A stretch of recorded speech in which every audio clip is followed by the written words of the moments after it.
네, 녹음 시작했습니다. 녹화. 지금 오늘은 자기주도 학습이나 독서 쪽으로 해서 여기 작은 도서관이다 보니까 그동안 주로 4차 산업혁명 얘기 많이 했거든요. 미래진로 이런 거.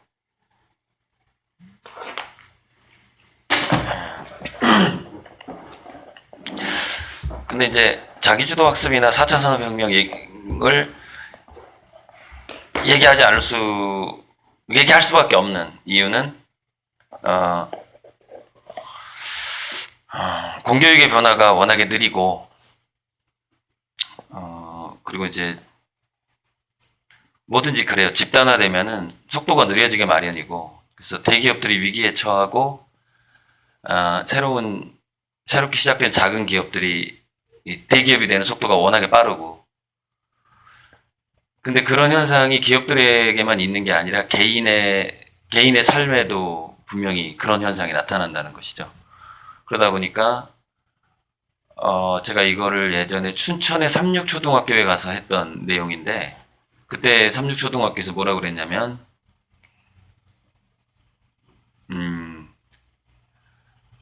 그러니까 무변응만변이라고 김구 선생이 일본이 패망하고 한국에 들어올 때 뭐 임시정부 어디에다가 쓰고 나온 문구래나 하는 게 무변응만변. 그러니까 변치 않는 것으로서 모든 변화를 대응하겠다라는 뜻이래요. 그러니까는 오히려 변화가 경랑 속으로 이렇게 들어갈수록 지금 뭐 이렇게 남북 북미도 마찬가지인데 세계 정세도 지금 우리나라가 정말 이대로 평화로 갈 거냐, 한번 북폭이 있을 거냐, 이런 것도 이렇게 예측할 수 없을 때는 무변성을 한번 생각해 봐야 된다는 거. 변치 않는 것을 생각해야만이 대응을 할 수 있다는 것이죠. 트렌드를 쫓아가면 이제 망하는 거죠. 마치 주식 투자 망하는 거랑 비슷한 거예요. 그래서 제가 변치 않는 것으로서 지금까지 쭉 강의에서 제시해왔던 것들이 바벨 전략이라는 것을 강조했고요. 제 책에도 바벨 전략이라는 것은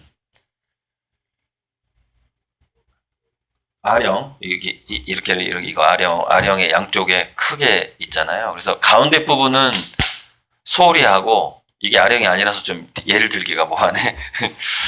아령은 이렇게 양쪽에 큰 게 붙어 있잖아요. 이렇게. 극단적인 양극화 전략을 써야 된다라는 거예요. 그러니까 지금이 뭐 양극화 시대라고 하는데, 양극화 전략이라는 건 뭐냐면은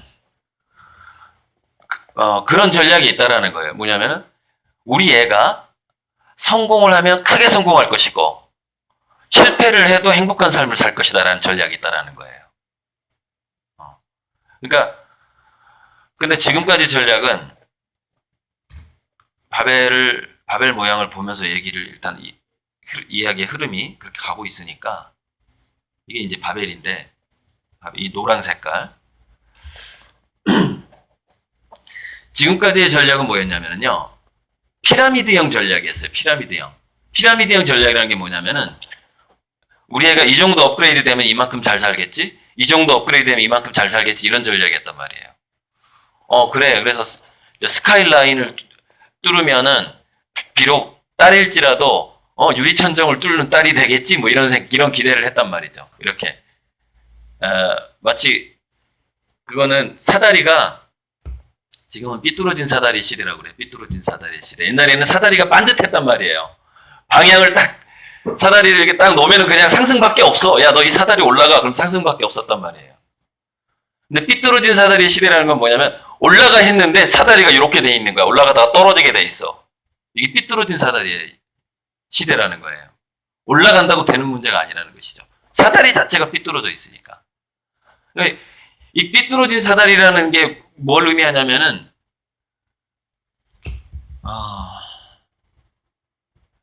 예를 들어서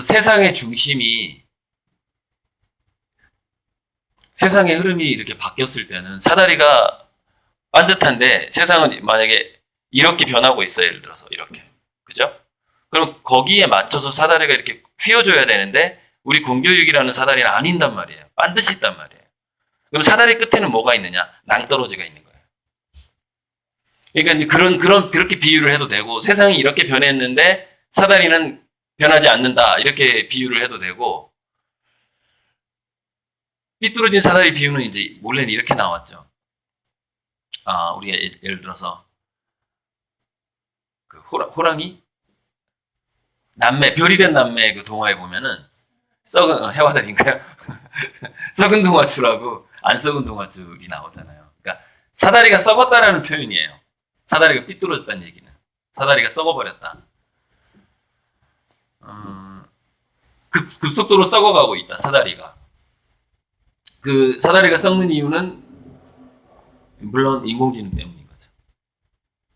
그러니까 자기주도 학습이라든가 독서법이 4차 산업혁명이나 인공지능 시대를 얘기 안 하고는 이게 말이 안 되는 상황인 거죠. 그러니까는 오늘 또 여기 강남 방배동에서 차가 막힐까봐 아마 6시 반에 일어나가지고 샤워를 한 다음에 화장은 패스하고 밥을 잠깐 먹고 차 안 막히는 시간에 인천까지 가야 돼 그러면서 여기 한 8시 반쯤에 도착하신 내 예측으로는 그래야 차가 안 막히니까 방배동에서 오신 분이 계신데 이게요 강남의 중산층 엄마들의 고민이 굉장히 깊어요. 특히 제 강의 들으면 깊을 수밖에 없어요. 내가 이렇게 말하거든요. 저 부모님도 현찰 50억 갖고 계시죠? 이렇게 물어봐요. 강남에 가서 강의할 때. 아니 현찰 50억이 어디 있습니까? 강남에 담보대출인데. 전세금도 담보대출인데 무슨 전세금 대출인데 현찰 50억이 어디 있냐고요. 대응을 할 수가 없는 상황이거든요. 그 자본금이 없이는 지금 상황이. 근데 그러면 자본금으로 왜 대응을 할 수밖에 없냐면은 공부해서 안 되는 시대가 돼버린 거예요. 그러니까 공부해서 되는 시대는 뭐 예를 들어 1980년생까지 뭐 1982년생 이전까지 뭐 이렇게 보시면 되죠. 그 이유는 공부해서 안 되는 시대가 돼버린 거예요. 물론 그럼에도 불구하고 확률적으로 적은 확률이 있긴 한데 그럼 어떤 시대가 다시 돼가고 있느냐면은 다시 일제시대나 조선시대화 되어가고 있다는 거예요. 지금 상황이. 그러니까 할아버지가 잘나야 되는 거예요. 할아버지가. 대대로. 중조 할아버지부터 할아버지가 잘 살아야지 손자때가 잘 사는 시대로 다시 회귀하고 있더라는 거예요. 사람들이 그 조사를 해보니까.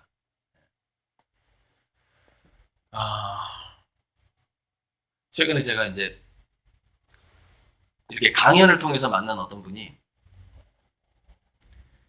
자기 건물 지하가 비어 있으니까 화실로 쓰라고. 저는 부동산이 없어요. 현찰도 없고 빚밖에 없는 사람인데 책 사보느라고 빚을 많이 졌어요.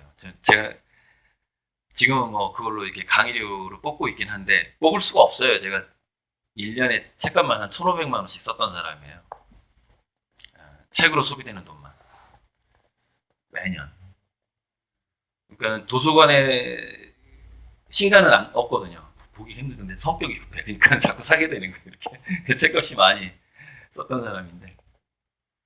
네, 어쨌건 그 건물 지하를 화실로 쓰라고 줬는데 건물이 매매가 된 거예요. 그래서 매매하면서 1년만 보장해줘라 이렇게 얘기한 거죠. 그 주인이 바뀌었어요. 근데 주인은 저한테 이제 월세 받을 준비를 딱 하고 있죠. 1년 후에 월세 때려야지 이러고 있는 거죠. 전 나가야 되는 거죠. 그 화실을 꾸미는데 1년 걸렸어요. 청소하는데. 어디 가나 그래요. 왜 그러냐면은 월세를 싼 데를 구하기 때문에 그 이전의 사람이 절대 청소를 안 해놓고 갑니다. 그리고 보통 망한 업체 오랫동안 임대가 안 된 데에 들어가서 제가 화실로 쓰기 때문에 정비하는데 6개월 이상이 걸려요. 그거를 그림 그리도록 정비하는데. 6개월을 1년 동안 정비해놓고 1년밖에 못 쓰고 나가는 경우가 되게 많아요. 그러니까 진짜 이거는 시간 뺏기고 돈 뺏기고가 자기가 부모님 건물이 없이 이렇게 그림을 그린다는 것만으로도 그 에너지 소모가 어마어마해요. 정말 땅도 없다라는 사실. 땅이라도 있으면 제가 비닐하우스 치고 그 안에 사겠어요. 그럼 최소한 거기 습기만 관리해주면 이사는 안 가도 되니까. 바로 이런 현상이 계속 심해지고 있다라는 거죠. 계속 심해지고 있어요. 그러니까 이런 거죠. 스펙이라는 게, 그러니까 명문대 졸업장이라는 것이 부모가 부자이면 소용이 있는데 부자가 아니면 소용이 없어요. 그러니까 지금은 서울대에서도 애들이 학교에 딱 들어가면은 누가 부잣집 아들인지부터 파악을 해야 돼요. 왜 걔랑 친해져야 걔 회사에 들어가니까. 자기가 이게 새로 창업을 할 수가 없어. 창업의 기회가 없어요. 기득권이 중심으로 이렇게 흘러가고, 특히 우리나라는 더 그러니까. 이런 게 있어요. 그러니까 예를 들어서 일본 같은 경우에는 자수성가 부자가 거의 98, 넓게 잡으면 초대기업 하면 100%가 자수성가예요, 일본은. 그 다음에 웬만큼 잘 사는 기업, 이렇게 신흥 부자 하면은 84% 정도가 나와요, 일본이. 우리는 반대로 한 24%가 나옵니다. 근데 좀 압축하면, 뭐 1조 이상 있는, 재산이 1조 이상 있는 사람 하면 전부 다 상속 부자예요. 자수성가 부자는 없어요. 그나마 웅진이라는 데가 있었는데 망해버린 거예요, 웅진이. 유일하게 자수성가한 대기업이었거든요, 웅진이. 근데 한 번 또 망해가지고 지금 자산의 가치가 떨어져 버렸죠. 0%가 돼버린 거예요, 자수성가 부자. 이게요, 이런 겁니다. 이게 이제 그 나라의 문화인데, 그러니까 그 각각의 나라의 문화를 아는 것도 굉장히 중요해요. 왜냐면 어쩌면 이민을 가야 될지도 모르기 때문에. 정말로. 그러니까 일본은 예전에 가미가제 문화가 있었잖아요. 그냥 자살 특공대. 우리 민족의 미래를 위해서 나 죽겠다. 그죠? 근데 굉장히 나쁜 거예요. 그게 전쟁 상황으로 가면은 군국주의, 제국주의화 되거든요. 그 다음에 그 히틀러 같은 그런 나치즘이 돼버린단 말이죠. 그런데 이게 좋은 방향으로 하면 어떻게 될까요? 뭐든지 다 그렇거든요. 좋은 방향으로 하면 이렇게 됩니다. 야, 어떻게 나 혼자 잘 먹고 잘 살 수 있냐? 다 같이 잘 먹고 잘 살아야지. 이렇게 심리가 바뀌어요. 그러니까는 그 사회의 엘리트들은 절대 혼자 잘 먹고 살 생각을 하지 않아요. 그러니까는 정말 놀랐던 게 그 일본의 3대 멘토가 있어요. 비즈니스계의 멘토를 구루라고 보통 부르는데, 그 중에 한 명이 마스시다 고노스케인가 그 사람인데, 또 있어요. 이름 까먹었는데. 3명이 있는데, 그 사람들이 주장한 게 뭐냐면은, 기업가는 주식 투자하고 부동산 투자로 돈을 벌면 안 된다는 거예요. 왜냐면 그건 불공정 게임이라는 것이죠. 돈이 많으면 부동산 투기하기가 쉬워요. 그 다음에 자기가 기업 내에 있기 때문에 어떤 주식이 올라가고 어떤 주식이 떨어질지를 미리 알 수가 있어요. 엄청나게 불공정 게임인 거예요. 그렇죠. 그게 이제 한국의 문화는 정반대죠. 야, 유리한 고지에 와 있는데 네가 움직일 수 있는 걸 다 써먹어가지고 돈 벌어야지 무슨 소리야, 이거죠. 그게 자식들한테 전파가 되고 있고 이렇죠. 그러니까 일본은 그게 좋은 쪽으로 이렇게 적용되는 측면에 있어서, 그러다 보니까 후발주자한테 기회가 굉장히 많은 거예요. 왜냐하면 선발주자들이 자기가 유리한 고지에 있을 때 마치 유치원생하고 싸울 때는 모든 무장해제를 하고 싸우고 유치원생한테 총을 주는 거랑 똑같아요. 야, 넌 총 칼 들고 싸워. 나는 맨몸으로 싸울 테니까. 왜? 나는 힘이 세니까. 이런 거죠. 옛날에 왜 예전에 김두한 그 야인 시대, 그때만 해도 그런 문화가 있었는데 쌍칼이 등장하면서 그 문화가 깨졌다고 하더라고요. 그 전에는 칼 들고 안 싸웠대요, 그 깡패들이. 왜냐면 맨주먹으로 싸워서 이겨야지 진짜 그 존경받았대는데, 그 이후에 이제 무기가 등장하기 시작하면서 완전히 이제 뭐라 그럴까, 건달의 시대에서 양아치의 시대로 넘어갔다라고 하죠. 손에 무기를 든 순간 더 이상 건달이 아닌 거예요. 불공정 게임을 해버리는 거예요. 예전에 조조하고 황충이 싸울 때도 삼국지에서 무기를 떨어뜨리니까 공격을 안 해요. 다시 무기를 들 때까지 기다려주는 거예요. 바로 이제 그런 게 정말 신서도고 의리고 정말 기서도고 그런 건데 어쨌건 우리나라는 없다라고 생각하시면 돼. 일단 그런 거 없어. 그런 거 없고 우리나라는 그냥 전쟁이에요. 전쟁이고. 그러나 우리가 문화권을 이동하게 되면은 또 다른 기회가 있을 수 있어요. 있을 수는 있어요. 제가 이민을 부추기는 건 아니에요. 부추기는 쉽지 않아요. 쉽지 않으니까 어차피. 이민 갈라 그래도요 중산층 이상이어야 돼. 제가 봤을 때는. 서민층이 이민 간다는 건 정말 쉽지 않을 거야 아마. 두렵죠 일단. 정말 빈털터리로 유학 가는 거나 마찬가지인데. 맨주먹으로 유학 가는 거나 그런 심정일 텐데. 자, 그래서 한국의 이 문화적인 현실이라는 것은 제가 이렇게 얘기하죠. 역사적인 트라우마다. 가깝게는 조선시대 때도 그랬고, 그때 줄 잘 못 서면은 다 죽는 문화. 3대를 멸하는 문화. 그러니까 줄을 못 서면은, 그리고 좀 잘못 나대면은 역적으로 이렇게 묶여가지고 죽는 그런 문화. 또 굉장히 있었잖아요, 역사상에. 일제시대 때 또 오죽 갈등이 되죠. 왜냐면 일본군 앞잡이를 해야만이 잘 살 수 있으니까. 안 그러면은 집 다 팔고 그 추운 만주로 가서 자식들이 굶어 죽은 어떤 독립투사들이 많죠. 먹지를 못해가지고 추위에 막 얼어 죽고. 그건 정말 그래서 저는 그런 주기도문에서 저는 이제 교회는 주기도문에 그거 나오나요? 주여 시험에 들게 하지 마옵시고 이거. 인간은 시험에 들면 거의 무너질 확률이 높아요. 그러니까는 그런 기도가 있는 거죠.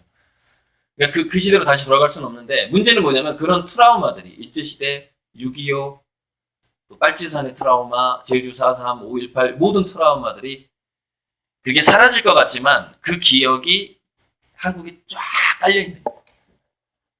깔려있기 때문에 그게 어떤 역할을 하게 되냐면은 그 무의식에 깔려있는 그 공포가 엄마들한테는 어떻게 작용을 하게 되냐면은 공부를 잘해야 돼 라는 걸로 작용하게 됩니다. 그러니까 무슨 얘기냐면 좋은 줄을 서기가 힘든 거예요. 좋은 줄. 그러니까 썩은 동아줄이 아니라 튼튼한 동아줄을 잡지 않으면 큰일 나라는 그 공포가 한국 부모들의 이 머리를 지배하고 있는 거죠.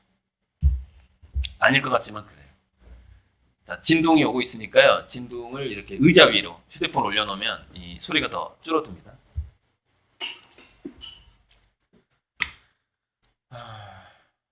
그래서 저는 이렇게 이제 뭐냐면 그거를 극복해야 된다. 극복해야죠, 사실. 극복해야 돼요. 왜냐면은 공포를 기반으로 한 미래 전략, 공포를 기반으로 한 자녀 교육의 문제점은 뭐냐면은 그 공포를 유발한 패러다임 안에 갇혀서 벗어나지 못한다라는 단점을 갖게 돼요. 그러니까 무슨 얘기냐면은 우리가 그런 공포를 느끼는 순간 우리는 조선시대, 일제시대, 6.25 군사독재 시절의 패러다임을 벗어나지 못하는 거죠. 시대는 바뀌고 있는데. 시대는 SNS, 미투 시대인데. 그죠? 그럼 미투 시대에 맞는 교육을 해야 될 거 아니에요. 그런데 부모님들의 두뇌는 그 이전의 두뇌 속에 공포에 갇혀 있다는 것이죠.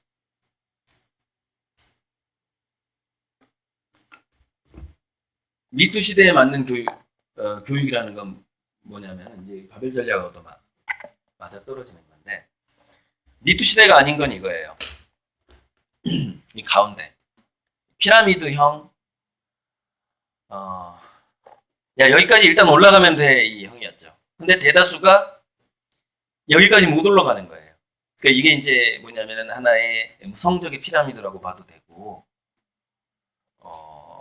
능력 또는 부모의 지위라든가 내가 자식을 밀어줄 수 있는 능력의 피라미드라고 봐도 돼요. 상위 1%가 아닌 거예요, 부모가. 상위 1%가 아닌 거죠. 부모가 이 정도 중산층 정도 되는 거예요. 그래서 중산층적인 부모가 애를 낳아서 여기서 여기까지 끌어올리려고 엄청나게 노력을 한 거죠. 그랬는데 대다수의 애들이 1000명 중에서 999명은 딱 여기까지 올라가더라 이 말이에요. 이 노란 부분까지. 여기는 제가 라인을 없앴는데 여기 이렇게 라인이 있다고 생각하시면 돼요. 여기까지 올라가더라 이거예요. 여기까지는 올리기가 힘들더라. 이건 1000분의 1이더라 이거예요. 1000분의 1. 스티브 잡스 같은 사람들이에요. 1000명 중에 1명 정도가 부모가 중산층임에도 불구하고 여기 빨간 데까지 올라가는 거죠. 피라미드 패러다임으로 봤을 때. 그런데 어떤 시대가 오고 있냐면은 바로 이 노란 부분, 블루 칼라더라도 굉장한 기술자 또는 화이트 칼라면은 명문대 나오고 고시페이스한 사람들이에요. 의사, 교사, 뒤에 사자 붙은 사람들이죠. 바로 그 직업이 인공지능이 먼저 공격하고 있더라는 거예요. 보니까 먼저 무너지고 있더라는 것이죠. 근데 인공지능 시대가 아니더라도요, 단순한 컴퓨터 시대만 해도 이게 1979년부터 2009년까지 30년 동안 미국 사회에서 얼마나 직장이 줄었는지를 통계를 낸 거예요. 근데 관리 전문직이 26%를 감소했어요. 요식업 31%, 사무행정 19%, 생산제조 27%. 무슨 얘기냐면은 생산제조업 로봇 때문에 감소하죠. 관리 전문직 왜 감소해요? 컴퓨터. 근데 2009년까지는 무슨 시대죠? PC 시대예요. 인공지능 시대가 아니에요. 왜냐면 인공지능이 언제 출발했냐면 2010년에 출발합니다. 그때 딥러닝이 스타트하거든요. 이게 2009년까지의 변화도 이래요. 쉽지가 않아요. 여기 자, 판매직이 왜 71%가 감소했죠? 홈쇼핑 하고 온라인 쇼핑, 뭐 11번가 뭐 등등등. 그러니까 판매 종사하는 사람들이 71%는 사라진, 이게 미국에서 있었던 거죠. 이걸 살려보겠다고 트럼프가 나와서 그렇게 한 겁니다. 다시 살리겠다, 다시 직장을 마련해주겠다 이렇게 한 거죠. 미국 사람들이 얼마나 괴롭겠어요. 이렇게 실업률이, 직장이 줄어들었는데. 그 반면에 미국의 벤처기업이라든가 이런 데는 이 시기에 어떻게 됐죠? 대기업이 돼갔죠. 반대로. 왜? 컴퓨터의 파워를 가지고. 인터넷과 컴퓨터. 그게 3차 산업혁명이에요. 거기까지가. 3차 산업혁명의 파워도 굉장했다라는 것이죠. 근데 지금 오는 것은 인공지능 시대고 4차 산업혁명이에요. 더 세죠. 더 센데 이런 통계는 안 나오죠. 왜? 미래 30년이니까. 미래 20년이니까. 물론 미국은 한 10년 정도의 통계가 나왔겠죠. 2018년이니까. 근데 10년 정도의 통계가 아직 발표가 안 되고 있죠. 그 흐름을 타고 트럼프가 대통령이 된 거예요. 10년 동안 더 망가졌을 게 뻔하니까. 이거보다 더 망가졌을 거 아니에요, 10년 동안. 그러니까는 노동자들마저 트럼프 편을 들게 돼버린 거 아니에요. 그래서 된 거고. 근데 이게 우리나라는 이제 시작이라는 거예요. 이게. 4차 산업혁명의 쓰나미가 미국보다 한 10년 늦게 오는 거고, 저출산 쓰나미는 일본보다 25년 정도 늦게 오는 거예요. 25년. 그러니까는 25년이라면 우리나라는 2005년생이 그 최저 저출산의 어떤 중심이거든요. 2005년생이. 그러면 일본으로 가면은 일본은 1990년인가? 90년이 아니라 1985년생 뭐 이 정도 되는 거죠. 20년 정도 격차가 나니까. 그러니까는 지금은 일본은요, 인력이 딸려가지고, 그래서 한국에서 일본으로 많이 취직을 합니다. 인구가 없으니까, 직원을 구할 수가 없는 거예요, 지금. 그래서, 일본은 실업률이 실제로는 자발적인 실업자가 잡혀서 그렇지, 실업률이 제로예요. 인력이 딸려요. 젊은이들 숫자가 적으니까. 근데 그게 우리나라는 2005년생이니까, 2005년생이 20년 후에 직장에 나오겠죠. 그럼 2025년이에요. 그죠? 또는 2030년이겠죠. 대학까지 졸업하고 나서 직장에 나오게 되니까. 근데 우리나라, 이게 제가 서원초등학교에 가서 했던 얘기예요, 이게. 우리나라 2025년하고 2030년은 일본하고 완전 달라요. 젊은이들은 적은데 이미 인공지능 로봇이 자리를 잡고 있어 버리는 상황이라고 보시면 돼요. 즉, 인구가 적음에도 불구하고 취직을 할 수 없다 이거예요. 그게 일본하고 한국의 차이점이죠. 시간차 때문에 전혀 다른 상황이 발생을 하는 거예요. 우리는 4차 산업혁명의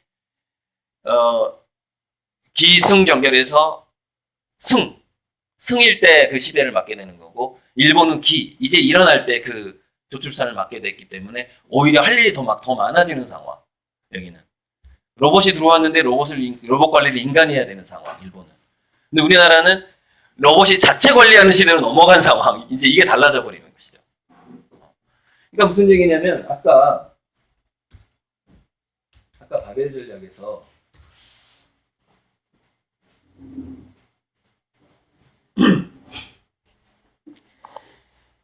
바벨 전략에서 이 노란 부분이 넓어지는 거예요.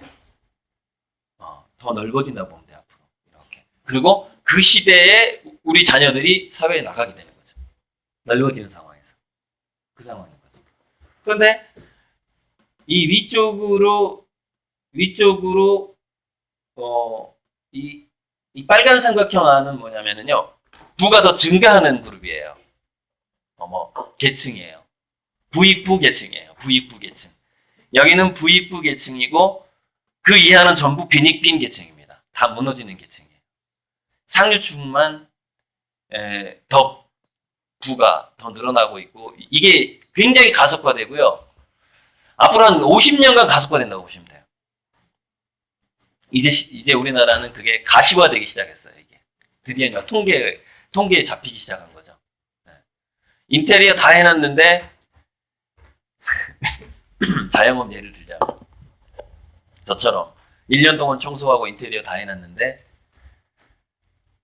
자기 사위가 딱 오더니 그 가게를 탐내. 건물주의 사위가. 그런 케이스. 그럼 나가라, 이렇게 그 계약 기간 끝나고 나가라 하죠. 이런 경우도 있다고 그러더라고요. 재건축을 한다고 사기를 치는 경우가 있대요, 건물주가. 건물을 다시 지을 거라고. 나가서 보면은 다시 안 짓고 5년 동안 계속 영업하고 있어. 사기를 친 거야. 건물 부시고 다시 짓는다고. 그럼 그 사람은 인테리어 비용 5천에서 1억을 날리거든요. 근데 그 사람은 서민층이에요.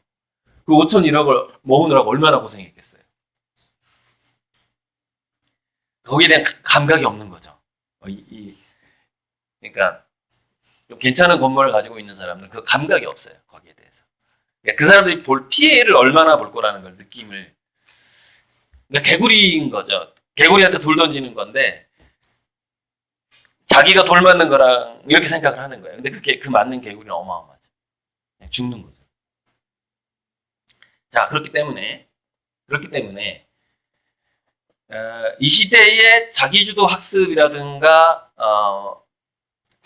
저는 자기주도 체험이란 말을 책에다 썼어요. 왜냐면 학습이란 말이 너무 이게 또 시대하고 안 맞는 거예요. 그러니까 공부라는 것은 크게 보면 원래 대학이 처음에 어떻게 출발을 했냐. 그러니까 일단 아카데미 자체는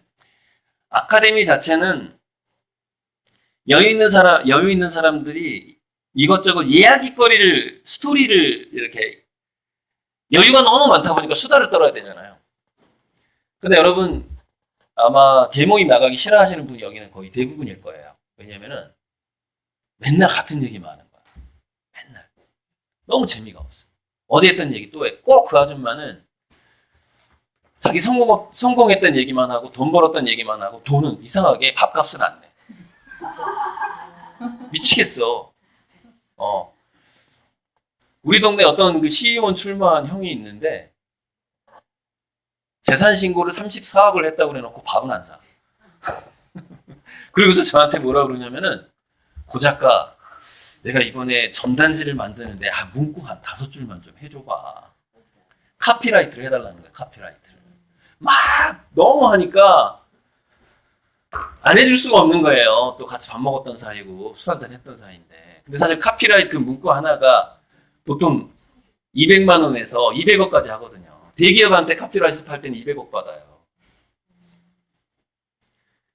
그럼 나는 그동안 그 손해보면서 맨날 책 읽었던 사람은 그럼 뭐야.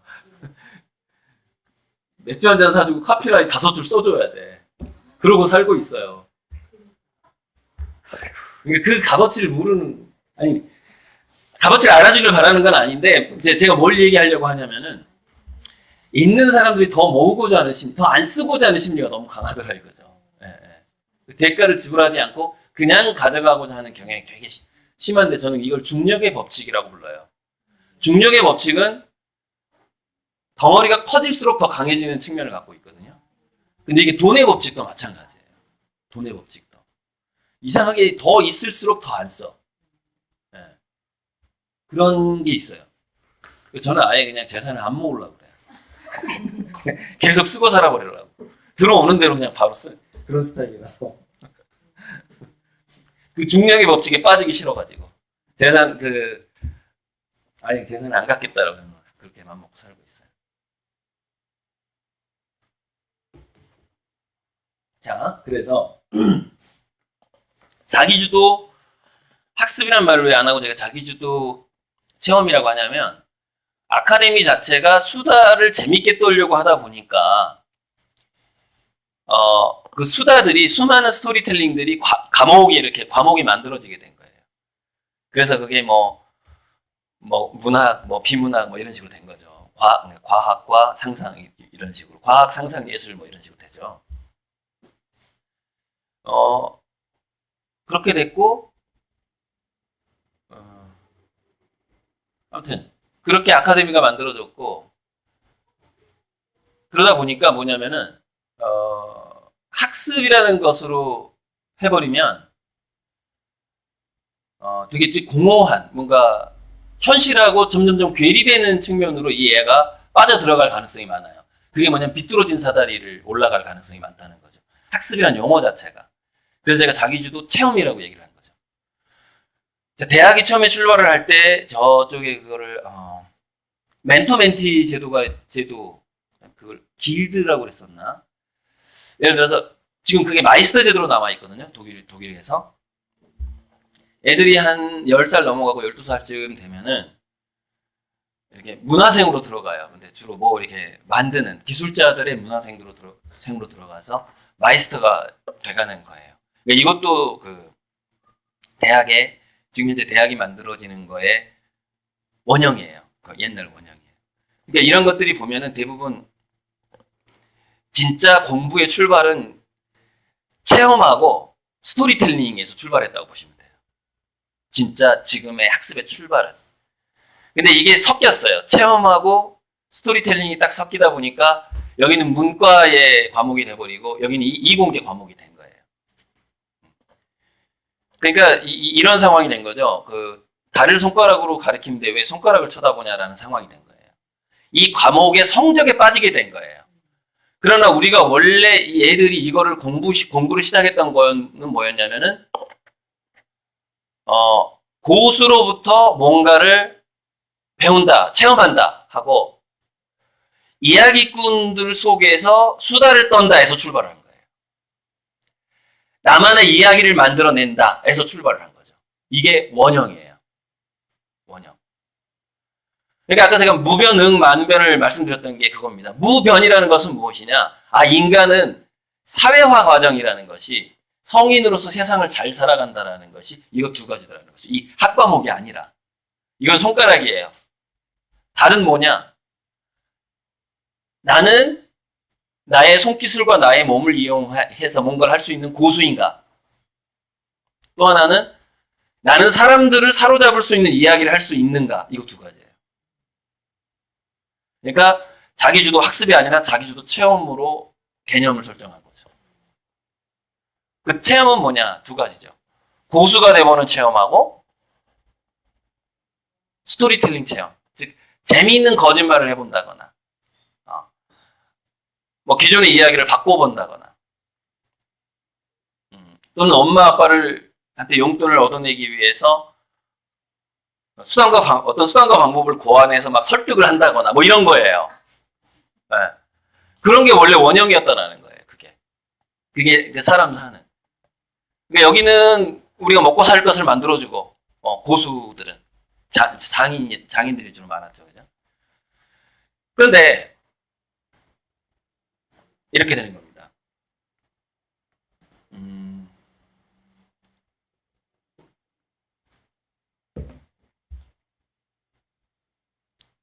이 리모컨이 버튼이나 학과몰이를 그 학교라고 생각해 보세요. 학교. 국어, 영어, 수학 막 이렇게 있어요. 네, 이게 학교야. 근데 원래 목적은 뭐 이런 거였어. 뭐 위에 이런 거였어. 하나는 기술이고 하나는 스토리텔링이었어요. 이렇게 된 거지. 예. 이렇게 된 건데. 음, 이렇게 된 건데 여기에 딱 들어가면 공교육에 딱 들어가면 이게 미로가 돼 버리는 거야. 빠져나오는데 시간이 너무 많이 걸려. 야, 그 국어 몇 점, 뭐 이런 식으로. 뭐 1등급 맞춰야 되고 2등급 맞춰야 되고 막 이렇게. 이 안에서 막 놀아. 이 안에서. 그런데 이 안에서 막 노는데 정작 이쪽으로 도달하는 것은 야, 나중에 대학 가서 도달해 이러는 거예요. 나중에 가서 해. 일단 넌 이 안에서 무지무지 열심히 빡세게 뛰어야 돼. 이렇게 얘기하는 거죠. 근데 제가 두뇌 사용 설명서라든가 그 창의성 뇌교육 책에서 지속적으로 설명한 게 뭐냐면 이 안에서 놀던 두뇌는 이쪽으로 접근하기가 더 어려워지더라는 거예요. 자, 그런데 이 리모컨 안에 있는 그 안에 있는 것을 잘하는 두뇌, 이 리모컨 기존 공교육의 틀 안에 있는 것을 잘하는 두뇌를 인공지능이 흡수하기 시작했다라는 것이죠. 이거를. 그러면 인간의 공부는 그러니까 이렇게 보시면 돼요. 이게 경계선인데 이 리모컨은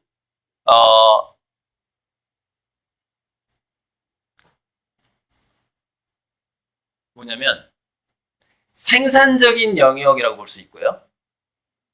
이 위쪽은 생산적이라고 확언할 수 없는 좀 두루뭉실하면서도 비생산적인 영역이라고 볼 수도 있는 거죠.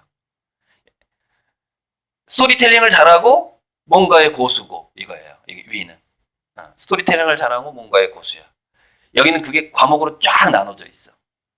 그리고 원래 여기 이 미로를 다 통과한 다음에 대학 가서 고수되고 대학 가서 스토리텔링이야 이렇게 되었던 거죠. 지금까지.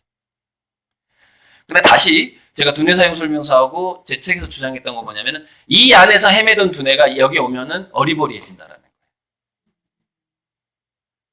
못한다는 거예요. 그 상류층들은 왜 어떻게 여기 빨간 데까지 갔느냐 봤더니 공교육에 보내긴 보냈는데 무지막지한 돈으로 무지막지라고 말하면 안 되겠구나. 어마막대한 돈으로 돈이 무지한 건 아니니까요. 아무튼 어마어마한 돈으로 아이 때부터 이걸 계속 체험시키는 거야. 이 위에 있는 걸. 그걸 뭐라고 부르냐면은 최근 연구에서 지위가 낮은 계층의 자녀와 지위가 높은 계층의 자녀를 IQ 테스트라든가 막 이렇게 하면은 한 70% 능력이 차이가 난대요. 70%. 그런데 사회에 딱 나갔을 때 나타내는 성과가 200%가 차이가 나요. 네. 그럼 어떻게 능력 차이는 70%밖에 안 났는데 결과는 200%가 나느냐. 한 뭐 8배, 몇 배지? 네, 아무튼 계산해보면 200 나누기 7 뭐 이렇게 하든지 하면 돼요. 70. 아무튼 그렇게 하면은 능력 차이가 아무튼 결과 차이가 굉장히 많이 일어나는데 그걸 치장자본이라고 부르는 사람이 있더라고요. 치장자본. 무기를 치장시켜주는 거야. 너 사회에 나가면 있잖아. 이런 무기도 필요하고 이런 것도 필요해. 이런 스펙도 필요하고 그렇게 딱 하고. 그 아버지의 지위 자체가 사실은 무기죠. 그거 자체가 치장이죠. 네, 게임할 때 무기. 네. 그것을 사서 막 주는 거예요. 네, 돈이 많으면. 그러니까 능력 차이는 70%인데 결과 차이는 200%가 나는 거예요. 그리고 사실 그거보다 더 중요한 건 이거예요. 걔네들은 어려서부터 공교육 안에서 노는 것 같지만 상류층 자녀들은 실질적으로는 이 위에서 놀고 있다는 사실이에요. 그래서 되게 이런 겁니다. 중산층 자녀가 예전에는 피라미드 시대에는 이렇게 됐던 거예요. 요게 따로 분리가 되지 않았어요. 이렇게 되어 있었습니다. 즉, 공교육, 물론 한 이 정도면 되겠다. 최상위층까지 가기는 힘들어도 이게 섞여 있어요. 그래서 중산층 이하가 공교육을 열심히 해가지고 위로 쭉쭉쭉쭉 자기 자녀를 올리면 걔가, 자, 이걸 좀 꺾읍시다. 고수도 아니고 스토리텔링 능력도 별로 없어. 그 애가, 우리 애가. 근데 공교육에서 무지무지 잘했던 거야. 그럼 상류층 자녀를 앞지르는 애들이 좀 나왔어요. 요만큼. 근데 이 시대가 이렇게 변해버린 거예요. 이렇게 변해버린 거예요. 이렇게 변해버린 거예요.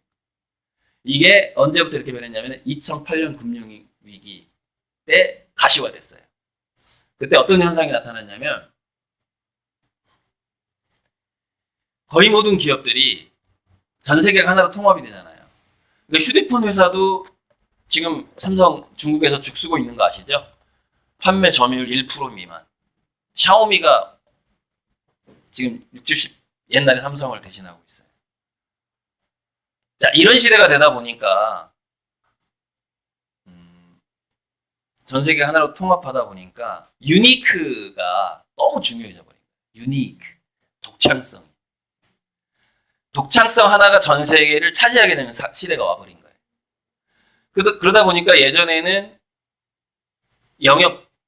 전 세계가 영역별로 나눠져 있었을 때는 맨날 우리나라 그랬잖아. 우리나라 PD들도 막 작가들도 야, 일본에서 좀 잘 됐던 뭐 슈퍼맨이 돌아왔다도 뭐 일본 거 베꼈대나 어쨌대나 그래요.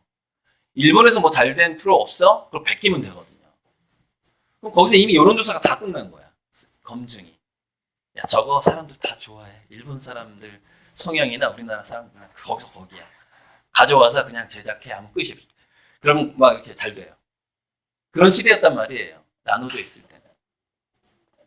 아직도 뭐 방송계는 그럴 수는 있어요.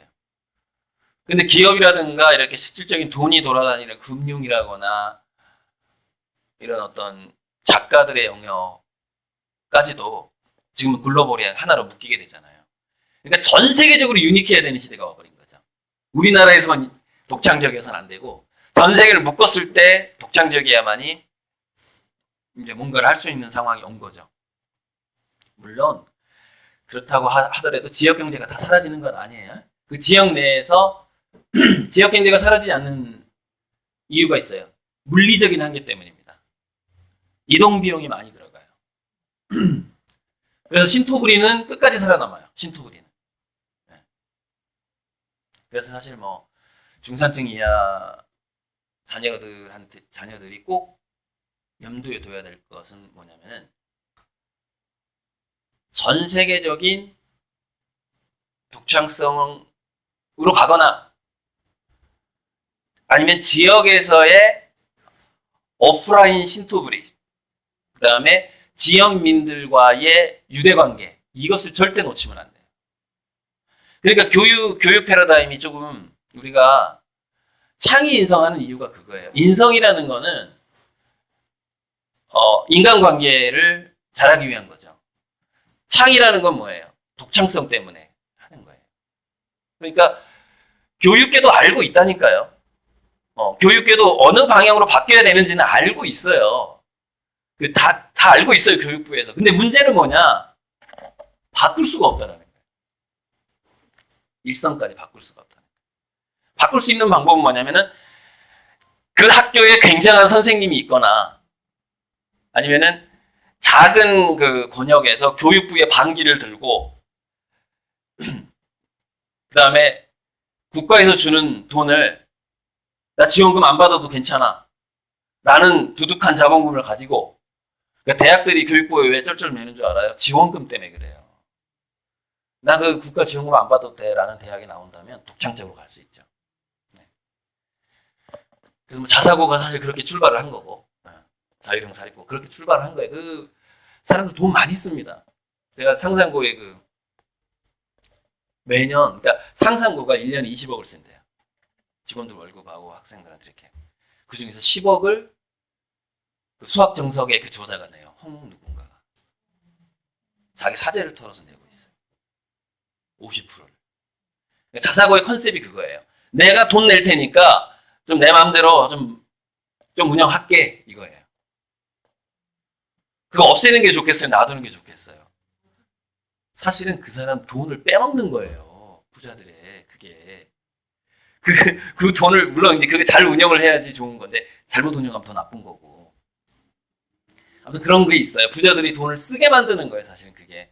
왜냐면 교육에 대한 그 로망을 가진 사람 부자들이 꽤 있거든요. 내가 책 팔아서 돈 벌었으니까 교육에 돈을 좀 쓰고 싶다 이런 사람들이 있단 말이에요. 그래서 상상으로 그렇게 돌아가는 거예요. 복잡해라 머리가. 정리해야지. 자, 그래서 자 정리를 할게요. 지금 팔목이 아파서 정리를 빨리 하려고. 자, 이 얘기하고 정리할게요. 팔목이 아프니까. 이게 이렇게 되는 거죠. 정리하고 이제 단 얘기로 넘어갈게요. 이 경계선이 생기게 돼요. 경계선이. 어떻게 생기게 되느냐? 궁극적으로 이 리모컨의 영역은 인공지능 로봇에게 다 넘어간다고 보시면 됩니다. 그런데 이 위에 있는 인공지능에게 절대 넘어가지 않는 영역이 있어요. 절대라고 말하기 좀 그렇고 그나마 안 넘어가는 영역이 있다 이거죠. 그게 뭐냐면 그게 때가 됐네.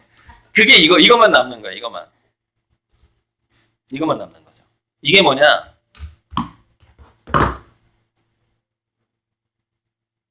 멘토 밑에서 고수가 되었던 체험이나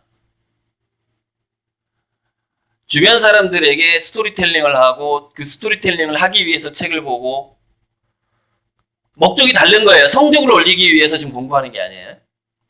스토리텔링을 하기 위해서 또 외국인한테 스토리텔링 하기 위해서 외국어를 공부하고 소통을 하기 위해서 관계를 만들기 위해서 친구를 사귀기 위해서 그리고 또 내가 또 엘리트들한테 뭔가 얘기를 하려고 하다 보니까 어휘력이 또 딸리네. 예를 들어서 법률 용어가 좀 딸려. 또 의사하고 소통을 하려 하다 보니까 또 의학 용어가 딸리네. 그럼 의학 용어하고 법률 용어도 내가 공부해야 되겠네. 라고 공부를 하는 것은 스토리텔링 영역에 들어간다 이 말이에요. 거기까지는. 그래서 우리가 인간관계를 만들고 그렇게 소통을 하기 위해서 공부를 한다면 그것은 인문학의 영역에 들어갑니다. 학습이 아닌 거예요. 무슨 얘기냐면 인문학의 영역에 들어간다는 거는 거기에는 프랑스 말로 주이상스, 사람들을 기쁘게 하는 뭔가를 놓치지 않고 있다는 것이죠. 사람들을 즐겁게 하는 뭔가를 놓치지 않고 하는 공부를 말하는 거예요. 네. 그런데 왜 그런 거 있죠? 고기도 먹어본 사람이 맛을 안다. 주이상스라는 것은 주이상스, 조이스, 영어로 조이스랑 뭐 거의 비슷한 뭔가를 즐기는 경지에서 인문학이라는 범주 내에서 인간의 문화라는 범주 내에서 공부를 하는 바로 이 고수가 돼가는 것과 스토리텔링의 어떤 이야기꾼이 돼가는 것, 이야기꾼과 고수예요. 이야기꾼과 고수가 돼간다라는 이것은 인공지능이 나타나도 인공지능이 전 세계를 장악을 해도 사라지지 않는다라는 겁니다. 그러니까 인간이 멸종하지 않는 한 사라지지 않는 영역이라는 거예요. 네. 네. 여기는 놀이의 영역이에요. 놀아야 되거든. 근데 인공지능 로봇이 아무리 수많은 돈을 가져가서 극소수의 사람들한테 그 부익부 빈익부를 만든다 할지라도 지도 인간이야. 야, 돈이 내가 뭐 1000조가 있어. 지도 인간이에요. 무슨 얘기냐면은 지도 다른 사람을 안 만나면 재미가 없어 인생이. 그 부자도. 그래서 그 부자는 나중에 어떻게 하느냐? 그 번 돈의 99%를 다시 뿌려. 왜? 이 사람들이 안 나오는 거야. 집에서 안 나와. 돈이 없으니까. 내가 놀 사람이 없네? 돈을 벌어서 다시 뿌려. 세금으로 내. 그래야지 이 사람들이 나오니까. 다시 광장으로 나오니까. 놀이터로 나오니까. 그래서 이 사람들이 나와서 놀이터로 나와줘야 내가 같이 놀 사람이 있잖아요. 그죠? 이런 방식으로 들어갑니다. 그래서 아무리 세상이 부익부 빈익빈이 되고 인공지능이 모든 걸 다 가져간다 할지라도 인간이 고수가 되어가는 기쁨하고 스토리텔링, 이야기를 하는 기쁨은 사라지지 않는다라는 거예요. 바로 이것을 절대 놓치지 말라고 쓴 게 제 책이에요. 근데 문제는 뭐냐? 중산층 이하의 집안은 이것을 놓칠 가능성이 매우 높다라는 것이죠.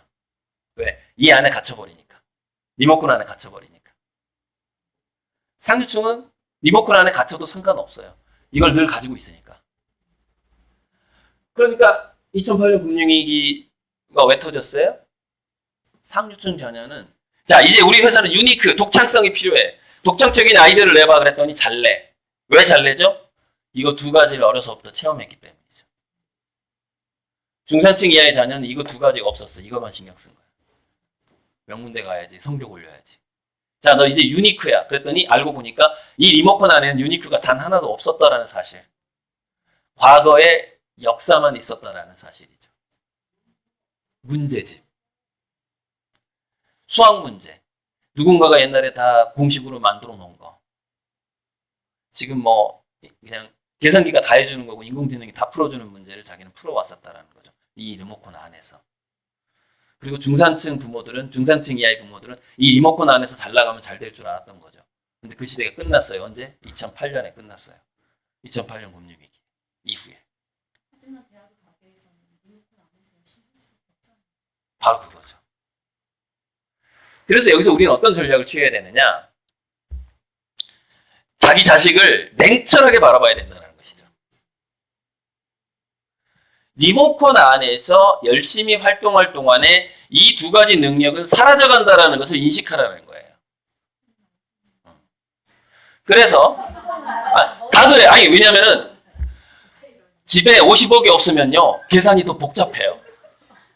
내가 50억 있으면 계산할 필요가 없어. 그냥 내가 직장 만들어주면 돼. 대학을 그냥 하나, 이게, 이웃집이랑 대학을 하나, 그냥 명문대는 쉽게 만들어지지 않지만, 브랜드라는 게 있기 때문에. 대학을 안 가도 아무 상관이 없어. 그냥 그 대학을 인수하면 돼. 그냥 이렇게 나중에. 그래서 그냥, 대학교 그냥 뭐, 총장이나 이사로 만들면 돼요. 그래서 그 위험성을 감지하라는 거예요.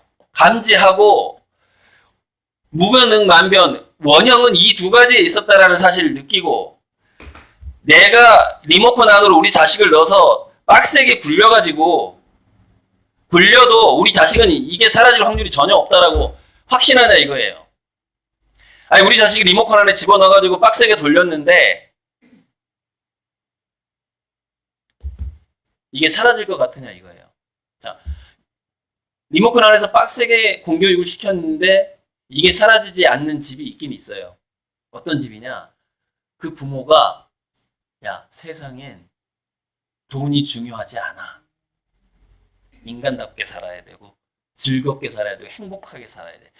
야 너 놀고 나서 학교 숙제하고서 학교 숙제하지 말고 그러니까 숙제하고 놀지 말고 다 놀고 나서 에너지가 좀 남아 있거든 숙제를 해. 이렇게 유치원 때부터 그 부모가 교육을 해왔어. 그럼 이게 살아남아있지. 유치원 때부터. 유치원 때부터. 근데 유치원 때하고 초등학교 때 숙제하고 놀아 맨날 이랬어. 숙제하고 놀아, 하고 놀아. 걔는 이미 리모컨 안에 들어간 거예요. 애가 거부해야 돼. 엄마는 시켜도 다 거부하죠. 근데 완강하게 거부했다면 희망이 있어요. 근데 애매하게 거부했잖아요. 그러면 희망이 없어요. 왜? 걔는 이미 리모컨 안에 갇힌 두뇌가 돼버린 거예요. 굉장히 완강하게 거부를 해야 돼. 세게. 애가 엄마 닮았나 봐. 센가 봐. 아유 뭐 앉으세요. 네, 잠깐 앉으실까요? 예, 뭐 지금부터 엑기스입니다. 강의가 지금부터 엑기스. 강남에서 오셨나봐요. 네. 이 두 분이 강남에서 오셨는데, 예? 방배동에서 오셨대요, 방배동에서. 자, 이제 지금까지 서론이고, 이제 본론 들어가야 돼. 본론. 그래서, 이제 제가 책에 대해서 계속 제시를 했어요. 자기주도 학습의 컨셉이 아니라 자기주도 체험의 컨셉으로 가려면 이 리모컨 안에 꽉 차 있는 이 수많은 학과목 중에서 한 70%에서 90%는 무시할 수 있어야 된다는 것이죠. 그러면 뭐가 생기냐면, 자, 너는 영어도 90점, 국어도 90점, 모든 13과목을 다 90점 이상 맞아야 돼. 그래야 등급이 나오잖아. 이렇게 하면 그게 아까 제가 이거를 미로라고 그랬죠. 미로의 장벽이 많은 거예요. 미로의 장벽이 많죠. 그런데 그 중에서 부모가 공교육 박스 내에서, 물론 걔가 스카이권이다. 얘는 내가 초등학교 2학년 때부터 알아봤어. 우리 애는 스카이권이야, 무조건. 이거는. IQ가 1000명 중에, 아니 500명 중에 500분의 1이야. 또는 1000분의 1이야, 우리 애는. 그러면 사교육을 좀 많이 시키세요. 그래도 돈 들어가네, 어떡하네. 사교육은 개인 지도가 제일 약발이 좋다라는 통계 주소가 있고, 특히 수학은 사교육이 제일 개인 지도가 제일 좋더라. 나머지는 독학이 가능하지만 한 번 놓친 수학은 독학하기가 굉장히 어렵다라는 건 통계 주소로 나옵니다. 수학 학원 보내는 것보다는 과외시키는 게 거의 뭐 몇 배 이상의 효과가 있는 거죠. 뭐 영어도 그렇긴 하지만 자, 그런데 우리 애가 500분의 1, 1000분의 1의 두뇌는 아닌 것 같아, 아무리 봐도. 그럼 그때 판단을 빨리 하셔야 됩니다. 야, 영어 수학 좀 못하면 어때? 너는 줄넘기를 잘하잖아. 그러니까 제가 좀 예전에 이렇게 얘기 안 했는데 요즘에 좀 과격해졌어. 그러니까 예전에 넌 체육을 잘하잖아 이랬는데, 아, 이제 그 시대도 아니야. 좀 더 구체적으로 들어가야 돼. 좀 더. 야, 너는 종이접기를 잘하잖아. 뭐 이런 거. 너는 너 라면을 무지 잘 끓이잖아. 너 학교에서 꼴등이지만 너 라면 잘 끓이잖아. 너 꼴등인데 너 우쿨렐레 잘하잖아. 이렇게 가야 돼, 이제는. 왜 그럴까요? 초등학교 때부터 그렇게 가지 않으면 이게 안 되는 거예요. 어디 가서 버스킹도 못해. 예를 들어 초등학교 때 너는 기타를 잘 치잖아, 딱 했어. 그럼 얘는 길거리 버스킹만으로도 평생 먹고 사는 데 지장이 없어. 근데 초등학교 때 일단 국어 영어는 90점 맞고 나서 기타 배워 하면 얘는 이게 될 리가 없어. 될 리가 없어. 무슨 얘기냐면 10살이 넘어버리면 코드가 자동으로 인지가 안 돼요, 두뇌에서. 기타 코드는 10살 이전에 그 기타를 마스터를 해야 돼. 그럼 음악이 나올 때마다 코드하고 손이 자동화돼요. 근데 10살 넘어서 시키면 어떻게 되느냐? 외워서 해야 돼. 외워서 하면 뭐가 문제인지 알아요? 작곡을 하기가 힘들어. 좋아하면 나중에 따라잡을 수 있는데 굉장히 힘들어요. 힘들고 선생님은 좋은 선생님 만나야 되고. 근데 10살 이전에 얘가 기타를 배우잖아요. 그러면 음하고 코드가 두뇌에서 자동화가 되거든요. 그 두뇌가 가소성이 높은 상태이기 때문에. 그리고 그게 아주 본능적으로 몸하고 연결이 된단 말이에요. 10살 이전까지는. 그래서 새소리만 들어도 작곡, 음악 표가 그려져. 머릿속에. 제가 슉슉슉 외우고 이렇게 가고 빗소리가 나는데 막 작곡을 하게 돼. 10살 이전에 기타 배워야만 가능합니다. 그러니까 아까 내가 이 얘기 하다가 넘어갔는데 무슨 얘기냐면 이 리모컨 안에서 놀면은 이쪽으로 갈 확률이 더 어려워진다 이 말이에요. 근데 이 리모컨은 언젠가는 인공지능 로봇한테 다 빼앗긴다 이 말이에요. 무슨 얘기냐? 세상은 휘었는데 엄마 머릿속에 있는 사다리는 휘지 않았어. 사다리 끝에는 계단이 또 다른 플랫폼이나 또 다른 계단이 있는 게 아니라 낭떠러지가 있다니까, 추락이 있다니까요. 추락사회로 간다 이 말이에요. 추락사회로. 근데 너 국어 영어 빵점 맞아도 괜찮아. 너 기타 잘 치잖아. 너 드럼 잘 치잖아. 맞아. 이런 식으로. 요리 잘하잖아. 내지는 너는 식물을 잘 키우잖아. 그린썸이잖아. 그린썸.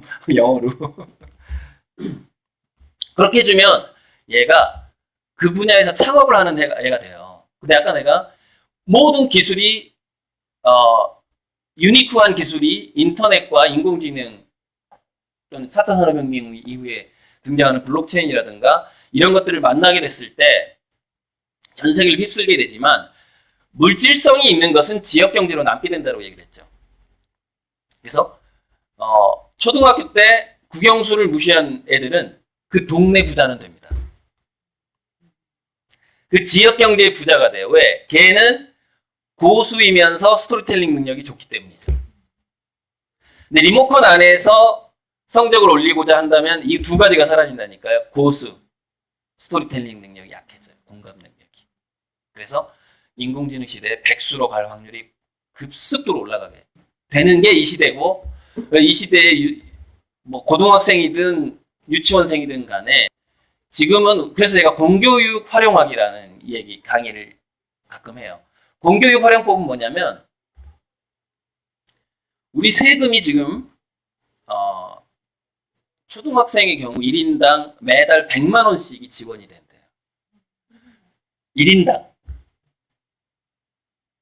그러니까 학교 운영비, 월급, 시설비, 그다음에 급식비 뭐 이런 거 다 포함해서 그걸 n분의 1로 딱 나누면은 초등학생 한 명당 한 달에 100만 원씩이 들어가요.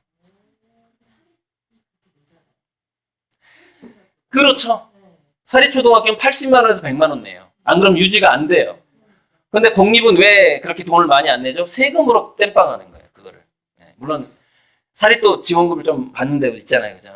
그래서 그걸 섞어서 하는 데도 있고. 이게 금방 안 바뀐다는 거예요. 무슨 얘기냐? 그래서 선생님, 그러면 우리 애는 초등학교 그만두고 홈스쿨링 시킬까요? 그러면 그러면요 한 3배 들어가요. 한 달에 300 들어가요, 한 아이한테. 지금 초등학교 안 가게 하고 홈스쿨링하고 기가 막힌 체험을 시키면서 자기주도 학습이 아니라 자기주도 체험으로 굴리려면 한 달에 300 들어가요. 알아서 하세요. 돈 있으면 하시고, 돈 없으면 어떻게 해야 될까요? 공교육을 철저하게 이용해 먹어라, 이거예요. 이용해 먹어라. 영리하게. 팝 공짜로 나오잖아요. 잘 나오잖아요. 저도 초등학교 강의 가면 그 급식 먹어요. 거기 나온 거. 잘 나오지. 선생님들 그나마 아동학대는 안 하잖아. 아동학대는 안 하잖아요. 그죠? 왜? CCTV가 다 있기 때문에. 얼마나 좋아. 괜히 못 믿는 사람한테 사교육 시키는 것보다 낫지. 에어컨, 그죠? 전기세 아끼고. 전기세까지 다 그 100만 원에 들어갑니다. 그렇지. 또 친구 사귀잖아, 친구. 그렇죠. 친구 사귀잖아. 근데 여기서 중요한 건 친구는 그다지 많이 사귈 필요는 없다라는 점이죠. 그냥 몇 명만 깊은 관계만 유지해도 된다. 그러니까 꼭 인원이 많은데 보낼 필요는 없다라는 거죠. 그 대안학교 괜찮아요. 어찌 보면 거기 있는 친구들을 만나면은 오히려 고수들을 더 많이 사귀게 돼.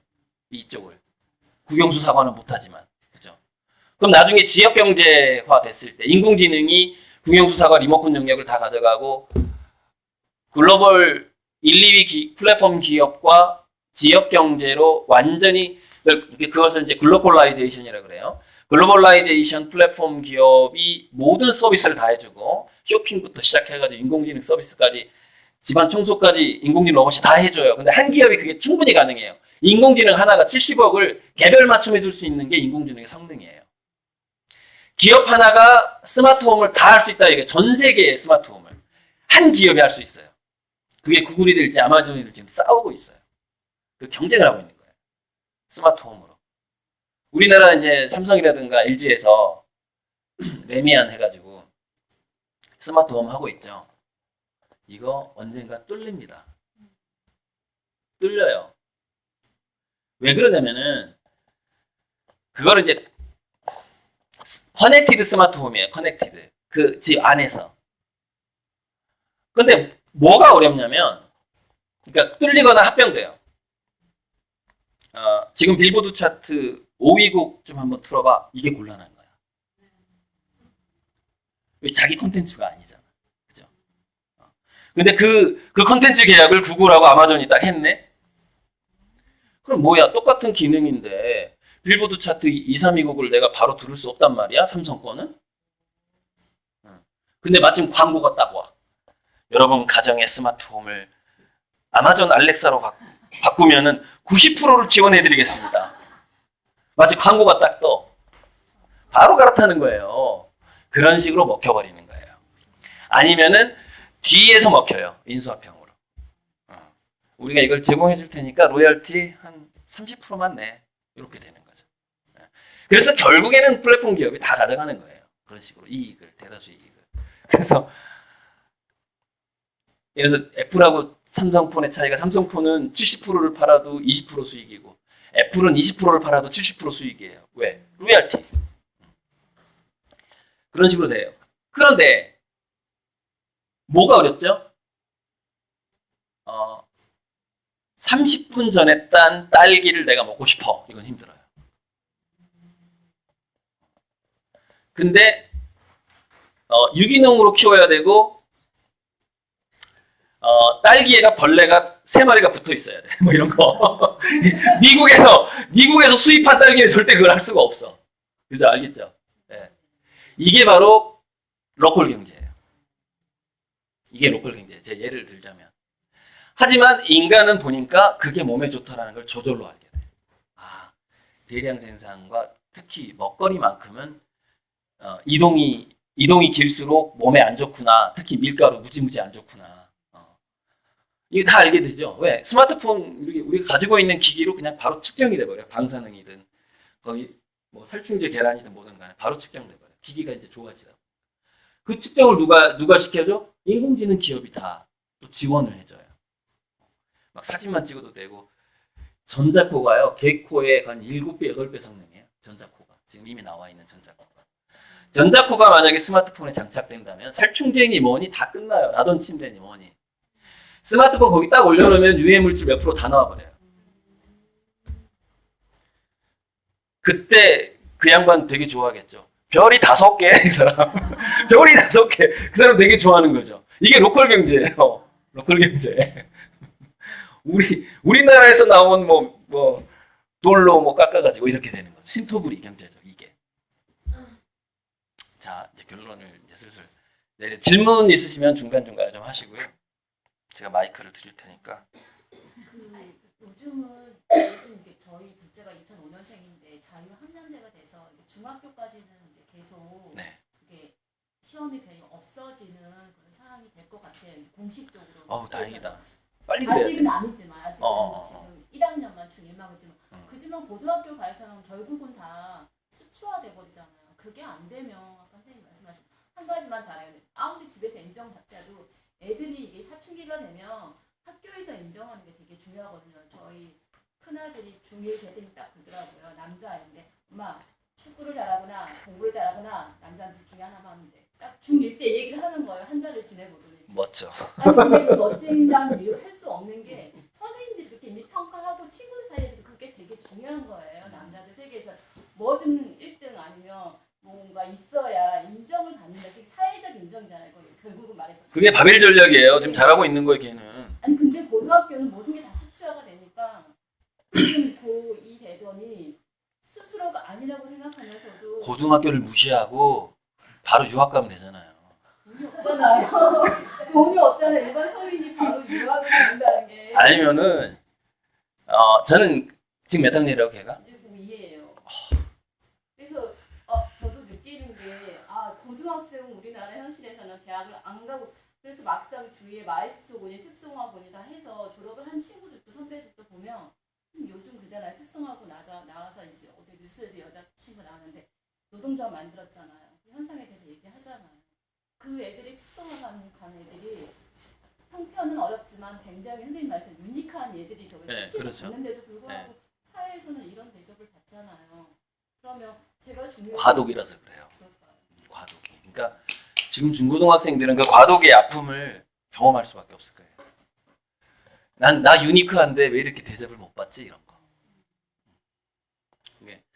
인공지능이 충분히 발달할 때까지 그게 한 20년, 과도기 20년이에요, 우리나라는. 그러니까 경제도 그렇고, 정치도 그렇고, 정치도 확 바뀌려면 한 20년 걸리고, 교육도 20년 걸리고, 경제가 다시 무너져 가고 있잖아요. 이거 다시 바닥 찍고 올라가려면 20년 걸리고, 다 20년 걸려요.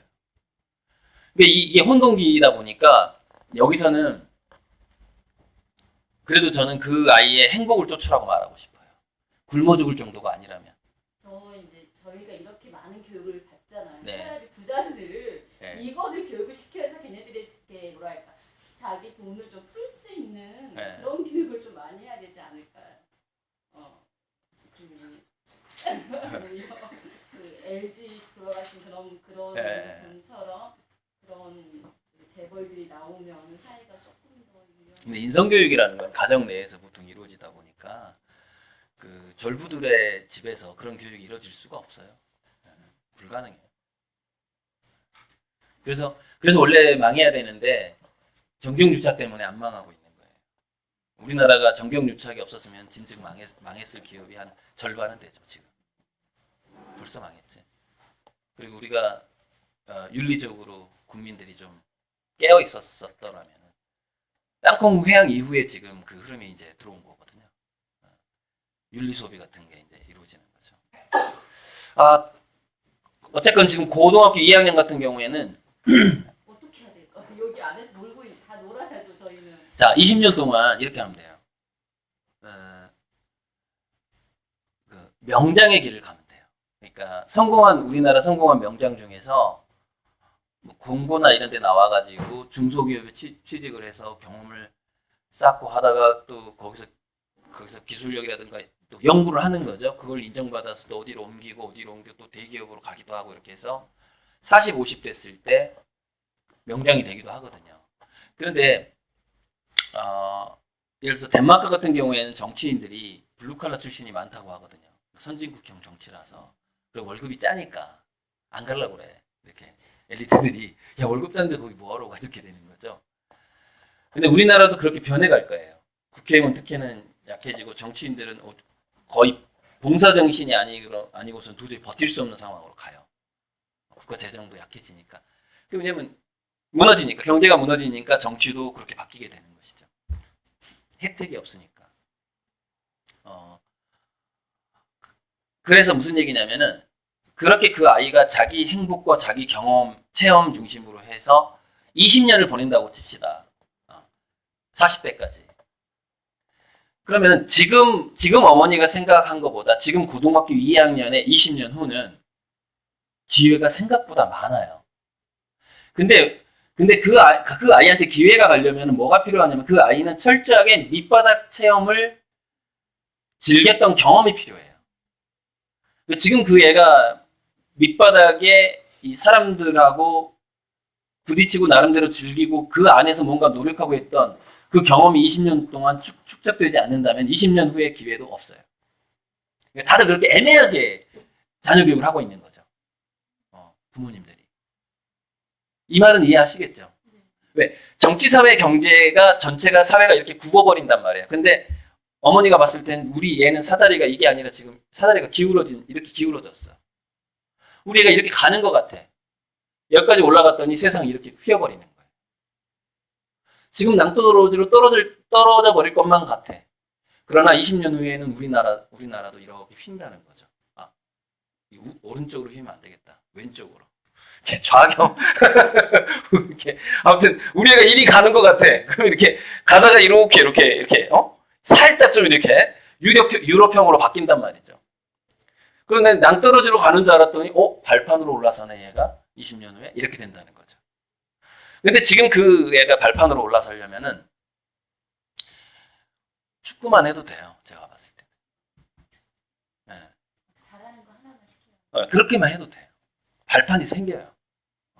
미래 사회는 실업자들이 워낙 많아지기 때문에 수당만 받고 살게 되거든요. 미래 사회 제가 그래서 미래 사회 모델로 늘 제시하는 게 미국의 선시티 은퇴자들의 도시.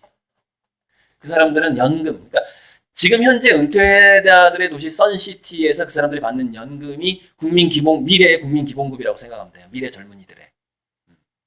이 사람들이 어떻게 사나 봤더니 재미없이는 절대 안 살더라. 무조건 재미를 찾는 거예요.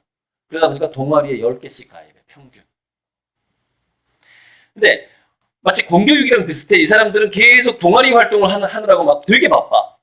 근데 그 10개의 동아리가 전부 자기가 좋아하는 걸로만 채워져. 우선순위, 내가 제일 좋아하는 취미, 두 번째로 좋아하는 취미, 세 번째로 좋아하는 취미, 이렇게 돼 있어. 우리 애들이 첫 번째로 좋아하는 거 수학, 두 번째로 좋아하는 거 영어. 이게 되면 얼마나 좋겠어. 이게 되면 얼마나 즐기겠어요. 그죠? 근데 그렇지 않아. 선시티는 그렇게 돌아가요.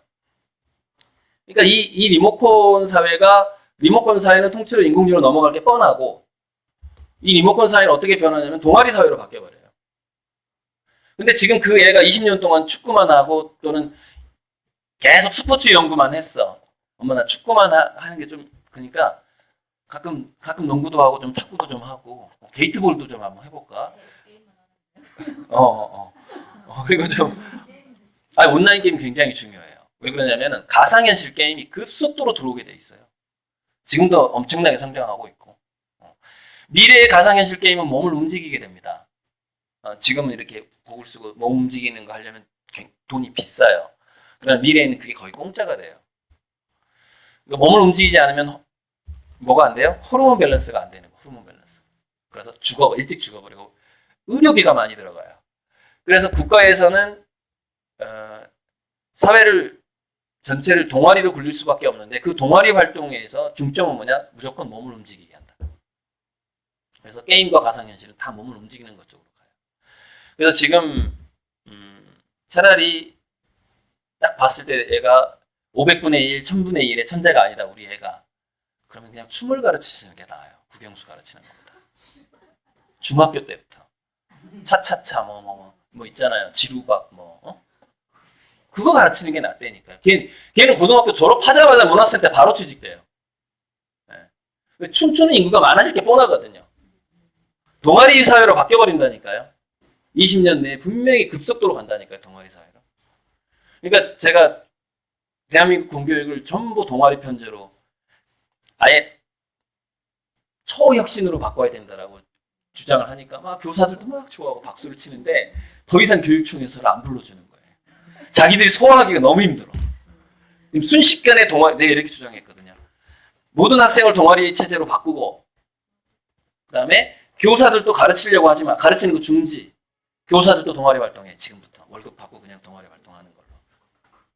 그 대신 각자 그 동아리 코치를 맡아주는 걸로. 자기가 잘하는 걸로. 그러면은 뭐 진짜 수학 영어는 좀 괜찮겠다. 수학 선생님 좀 곤란하겠다. 그죠? 애들이 화학 동아리, 수학 동아리를 몇 개나 만들까요? 그죠? 자기가 코치할 데가 없어. 그죠? 만들어져, 사실. 수학 좋아하는 애들, 그래도 1000명 중에 3명은 있어. 그죠? 그럼 그 3명 동아리가 돌아가면 수학 선생 3명이 거기 붙어 있는 거지. 6명이서. 그걸 감수해야 돼요. 그런 중간에 어떤 그 교사들이 그 멘붕을 감수하지 않고 어떻게 이걸 체계를 바꾸냐고요. 그리고 그래서 저는 서울대 폐지에 반대하는 거예요. 서울대를 폐지하지 말고 입학제도를 혁신적으로 바꿔버려야 돼. 서울대가 동력을 갖고 있기 때문에. 폐지하면 느리게 변해요. 그러나 입학제도를 바꿔버리면 빨리 변한다니까요. 저희 근데 이번에 뭐 시의원 나가시나요? 아니면 어떻게? 검당 5동이거든요. 검당 5동 검안면서도 연희동에 이제 구의원 출마했고요. 네네. 네, 문재인 대통령 후보의 교육특보를 잠깐 하고 여기 이제 국회 교육문화체육관광위원 신동근 의원 보좌가 활동을 했습니다. 홍보하는 모임이 있다고 해서 홍보하기에는 인원이 너무 적은데 뭐 여기까지 혹시 제 강의 들으려고 오신 건가요? 그것도 있고요. 네. 이렇게 공부하는 학부모님들 만나는 게 일반 유권자들 만나는 거가 더 소중하죠. 또 다른 의미도 있고. 그렇죠. 그래서 이제 찾아왔고요. 오늘 강사 선생님도 말씀하시는 거 보니까 유연 안전성이라고 하는 단어가 아주 확 들어오는데. 예, 교육 유연 안전성. 지금 계속 이거 얘기한 거예요. 그러니까 실패해도 아이를 성공하면 천재가 되게 만들고 실패해도 행복하게 하라는 거예요. 이게 교육 유연 안정성이죠. 사실 이제 저도 교육 부분에 이제 전 서울시 교육감, 광명교육감 이제 전략 수업을 잠깐 했었는데 해방 이후에 우리나라 교육이 유연성이라고 하는 도저히 찾아볼 수 없는 교육이었죠.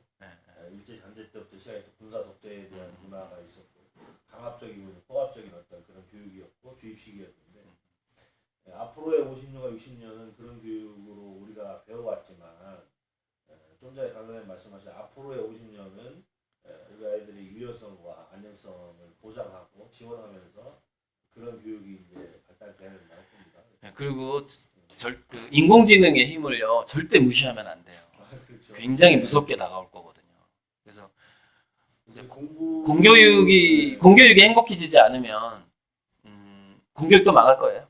저는 아까 그렇게 봐요. 말씀하신 대로 교육을 이렇게 잘하는 학습률이 뛰어난 것보다 자기 주도형의 서치 능력이 뛰어난 아이들이 돼야 인공지능을 활용할 수 있는 아이가 좀 돼야 되지 않겠어요? 그래서 그런 부분에 공감을 하고.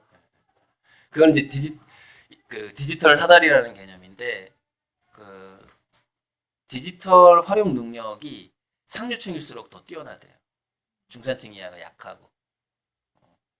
일단 그 왜 지금은 인공지능이 번역을 제대로 안 해주니까 예를 들어서 구글링을 한다고 했을 때 일단 영어를 잘해야 되잖아요. 근데 얘는 어려서부터 영어를 개인 지도를 만약에 받았고 이모가 막 유학하고 막 이러면은 영어를 그냥 저절로 잘하잖아요. 그러니까는 서칭이라든가 이런 것들이 그러니까는 지금은 그 교육 과목에서 과목 이름을 뭐라고 해야 될지 모르겠는데 그 코딩 교육 이렇게 하면 안 돼요.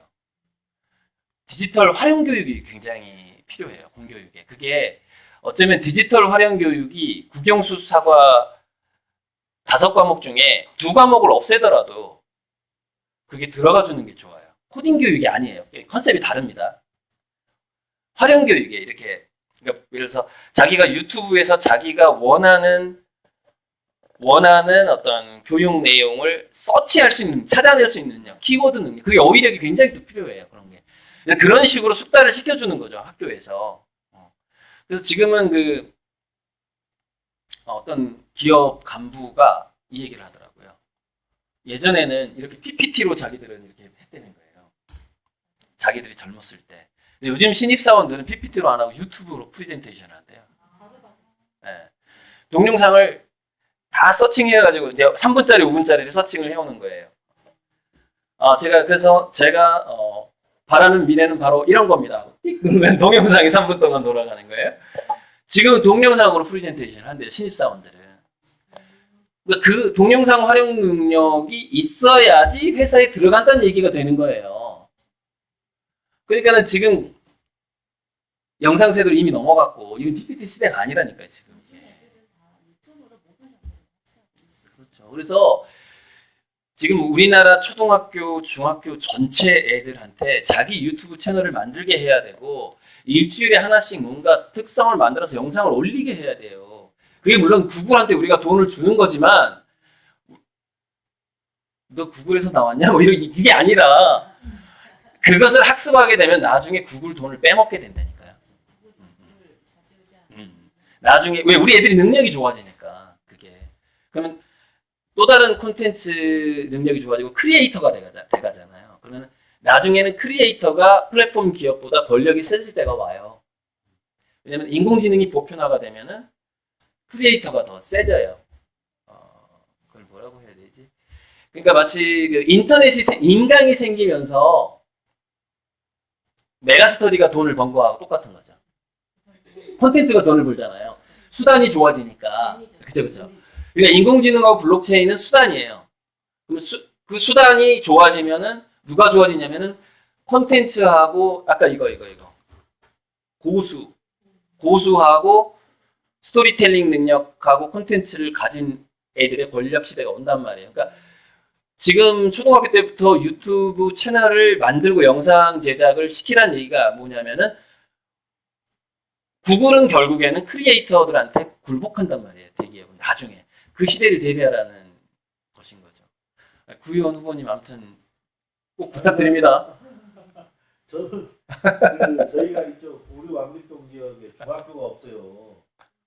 왕길초등학교, 담봉초등학교 있고 저도 담봉초등학교 5학년짜리 아들내미가 있는데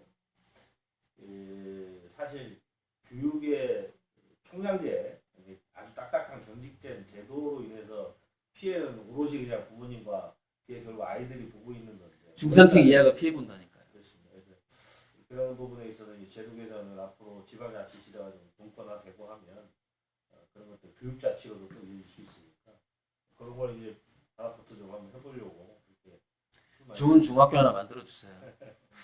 혁신학교로. 부지는 있는데 그런 걸 잘 못하고 있고 강화 같은 경우는 산마을 뭐 학교부터 시작해서 아까 말씀하신 대안학교나 뭐 혁신학교 이런 게 많이 있잖아요.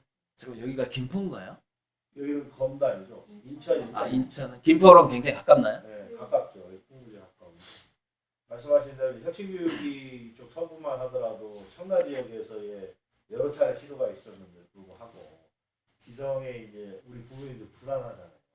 아이들한테 시간을 많이 주고 싶은데 그렇게 시간을 많이 주면 우리 아이만 또 도태될까봐 또 불안한 심리가 있어서 사실 서울시나 뭐 조현교육감도 마찬가지고 혁신지구로 지정이 돼서 집값도 오르고 아이들이 그 만족도가 높아지기 때문에 엄마들도 좋아하는데 그런 게 본인한테 적용되면 좀 불안한 게 있거든요.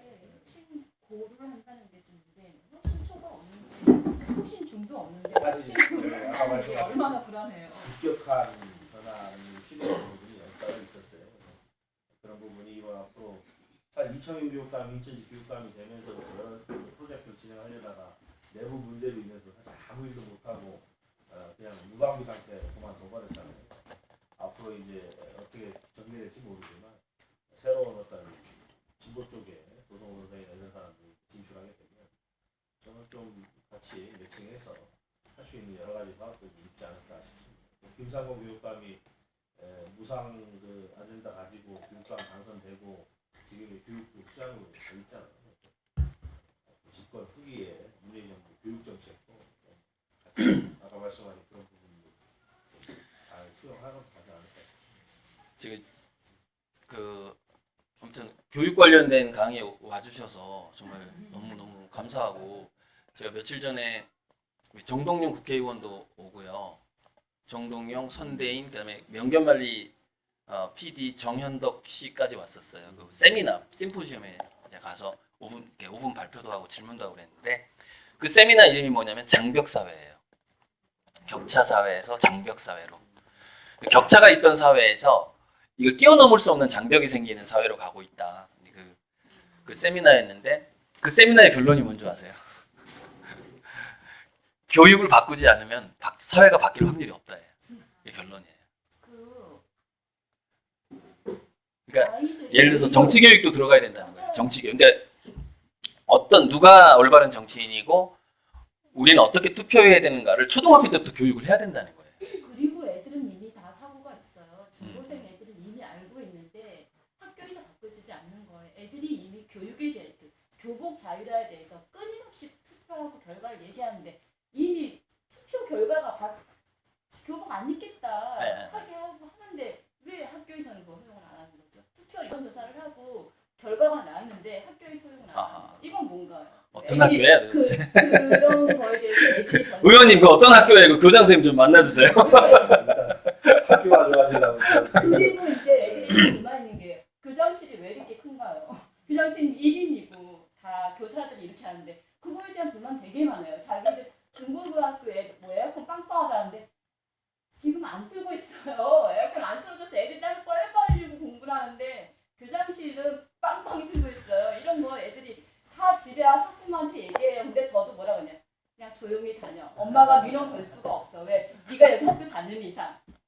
이러고 있거든요. 이게 저는 이렇게 봐요. 그러니까 이제 교사 집단이 옛날에 저도 70년 개띠인데 저희가 받았을 때 선생님들의 수준과 지금 교사의 수준은 아주 하늘과 땅이라고 보고요. 특히 교장 선생님들이 변화하지 않으면 학교 현장이 변화할 수 없고요.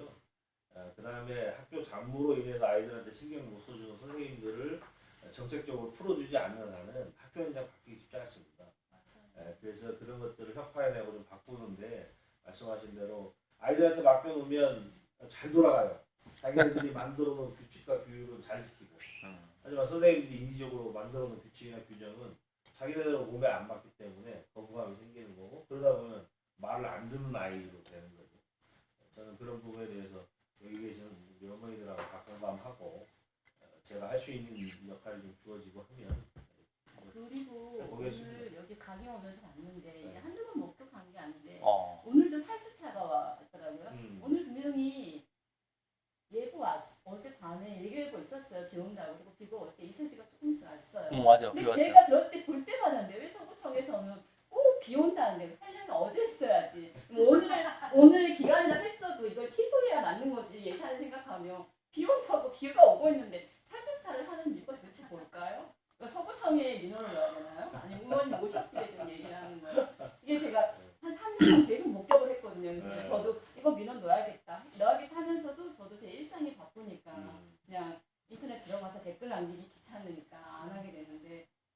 독서 얘기 좀 하고 시정해야 되지 않을까요? 이런 부분 다 우리 예산인데. 제가 구청장은 아니고. 근데 이런 거는 바쁘세요? 길어도 괜찮아요. 어. 원래 쓰는 돈이 너무 많다. 시켜야 돼. 이거 하시는데 독서 교육을 좀 강의하셔야 된다고. 그러신 것 같아요. 이제 참 저랑 뭐 동갑이라서 그런 건 아니지만은 그래서 강남규시죠? 기억해 주십시오. 독서 얘기만 하고 저 마무리할게요. 그리고 예, 그럼 잠깐만. 예, 저는 뭐 이거 쓰겠습니다. 예. 명함 좀 놓고 가세요. 인사원을 뒤로 예, 하겠습니다. 예. 제가 좀 교육 관련돼서는 너무 신경 많이 쓰겠습니다. 예, 예쁘게 해주시고요. 감사합니다. 강의하는데 괜히 와서 강의하는 거 아니고. 아니. 오늘 그 민원도 접수해 주시고, 저기 주민한테 민원 접수도 해주시고. 영화 있으면 하나만 주시죠. 네. 예. 그러면 이제 시의원 되시면 저 강의 좀 불러주세요. 책 좀 사보게. 강의를 받아서 책 좀 사보게. 예, 알겠습니다. 예. 고맙습니다. 네네. 예. 아무튼 이분이 배우시고, 예. 또 나중에 소통하고 이분이 와가지고 지금 좋은 질문 그다음에 카메라에 들어가는 거예요 지금. 그래요? 왜냐면 이 지역 주민이 이 유튜브를 검색할 가능성이 아주 높아요. 왜냐면 이 유튜브 제목에 지역 이름이 들어가거든요. 아시겠죠? 이러면 안 되는, 나 돈 안 받았어요. 아무것도 안 받고 지는 이런 강의에 관심이 있다는 것만으로 제가 이렇게 홍보를 하는 거니까 제가 알려드렸어요. 이보라 선생님. 구독자님들, 사무실에서 자, 우리 이제 시간이 얼마 없어서. 그래서 이제 독서를 꼭 해야 되느냐. 이제 아까 이거에서 독서는 사실 이거 두 가지하고 다 해당되거든요. 그러니까 요즘에 독서력이라는 게 그래서 언제까지 그렇게 될지 모르겠는데 지금 예를 들어서 시골에 고추 키우러 갔거나 딸기 키우러 간 사람이 있다고 쳤을 때 검색을 딱 해요. 뭐 입마른 병 막 이렇게 그러면 입마른 병은 어쩌고 저쩌고 쭉 이렇게 나와요. 한 5페이지만 이렇게 나오거든요. 읽을 수 있는 능력, 독해력 있죠, 문해력. 예. 이게 농사를 지으려고 해도 필요해요. 근데 이게 10년 후, 5년 후, 10년 후에는 아마 이거를 인공지능이 대신 진단해주고 대신 얘기해줄 가능성도 있어요. 그러니까 꼭 농사 지으려고 해도 독해력이 필요하다는 말은 안 맞을 수도 있어요. 그게 맞다는 얘기는 아니에요. 맞다는 얘기는 아닌데 이제 그래서 독서는 좀 맥락을 파악하는 능력, 스토리텔링 능력 중에서 맥락을 파악하는 능력이 굉장히 중요한데 그래서 15세까지는 뭐 아니면 초등학교 때까지는 재미있는 스토리 중심의 독서. 초등학교 때까지는 막 재밌는 것만 봐야 돼. 근데 여기서 재밌는 거의 기준 설정은 누가 한다? 애가 한다. 엄마가 하지 않는다. 엄마 나는 판타지하고 만화책만 좋아. 라고 초등학생이 얘기하면 판타지하고 만화책만 사다 줘도 된다. 이 말이에요. 네. 왜? 그 아이가 좋아하는 스토리거든요. 그게 게임 스토리가 됐든 만화가 됐든 그 안에는 뭐가 풍부히 들어있다. 미래에 그 아이만의 콘텐츠를 쌓을 수 있는 기초는 다 들어가 있다. 그리고 이제 중학생쯤 지나가면 그 스토리에서 콘텐츠로 넘어간단 말이에요. 넘어간다 하더라도 그 아이가 원래 좋아했던 거에서 난이도를 올리는 콘텐츠로 가야 되는 것이죠. 그게 지금 이 시대의 독서예요. 그러니까 제가 그래서 이지성 씨를 비판한 이유가 그거예요. 리딩으로 리드 하나 딱 보세요. 초등학교 5학년이 읽으면 좋은 책, 뭐 해가지고 쫙 리스트가 있어요. 그거 다 안 읽은 대학생 수두룩하고 저도 안 읽은 책이 많아요. 거긴. 그걸 다 읽는다고 지혜가 생기는 게 아니고 원래 지혜라는 것은 전두엽하고 중뇌하고 온몸이 연결돼야지 지혜가 되거든요. 근데 우리의 몸은 호르몬이에요. 몸의 호르몬 체계가 몸의 호르몬은 중뇌에서 만들어내는 신경 전달 물질과 바로 직결돼 있어요. 바로. 즉 몸이 즐겁지 않으면 두뇌도 즐겁지 않은 거죠. 그러니까 무슨 얘기냐면은 초등학교 때 그 책을 골라주는 기준은 우리 애가 온몸이 즐거운 걸 봐야 되는 거죠. 막 환장하면서 그걸 봐야 돼. 근데 그것을 환장하면서 본다라는 증거는 뭐냐면 그걸 볼 때 얘는 목마름을 잊어야 돼요. 그러니까 배고픈 것도 잊어야 돼. 야, 물이나 좀 마셔. 그럼 물컵 정도 딱 갖다 주는 게 이렇게. 그럼 걔는 비로소 물을 볼 때 갈증을 느끼는 거예요. 그 정도까지 가야 돼, 초등학교 때. 그래서 온몸으로 읽는, 그걸 좋아하는 거죠. 온몸으로, 호르몬과 신경 전달 물질까지 다. 그러면 그게, 그 얘가 읽는, 그 얘는 뭘 지금 학습하고 있는 거냐면은, 문자를 전두엽으로 흡수하는 게 아니라 문자를 온몸으로 흡수하는 걸 학습하고 있는 거예요, 지금. 그럼 걔는 어떤 능력이 생기느냐? 컸을 때, 사람들이 이야기할 때 그 사람의 속마음을 보는 능력이 생겨요. 왜? 온몸으로 들으니까. 전두엽만 듣는 게 아니니까. 표정을 간파하는 능력이라든가. 와닿는 거죠. 그러니까 만화책을 즐겁게 읽은 애가 훨씬 성공한다는 얘기죠. 초등학교 때. 그 이지성 씨가 추천한 책을 읽은 애보다. 그리고 그 가능성은 훨씬 커졌다라는 거죠. 인공지능 시대이기 때문에. 그래서 추천 도서도 공교육이나 똑같다. 제가 이렇게 얘기하는 거예요. 추천 도서도 공교육이다. 어쨌든 큰 맥락은 얘가 재미스하는 거에서 재미스하는 것을 채워주는 콘텐츠로 나이 들수록 넘어간다라는 거. 그게 이제 핵심이고, 그리고 우리 애가 대학을 가야 되겠다 그러면은 뭐 이제 좀 추천 도서 읽는 것도 괜찮은데, 그렇지 않으면 뭐 꼭 안 가도 되고. 이번에 저랑 친한 선배가 미술학원을 하는데 서울대 디자인과의 그 학원에서 3명이 1차 합격을 했대요. 그래서 이제 디자인과 이제 면접 시험에 돌발 질문이 나왔는데, 돌발 질문이 뭐냐면, 너가 만약에 한국말을 할 줄 아는 외계인을 만났을 때 맨 처음 무슨 얘기로 대화를 시작할 것이며 그 외계인과 왜 너는 그 얘기를 꺼냈는지 이야기해봐라가 질문이에요. 자, 그 얘가 과거에 읽었던 책에서 그것을 학습했을 리가 없겠죠. 그거는 얘가 상상을 많이 해봐야 되는 거거든요. 그리고 상상이라는 건 이거예요.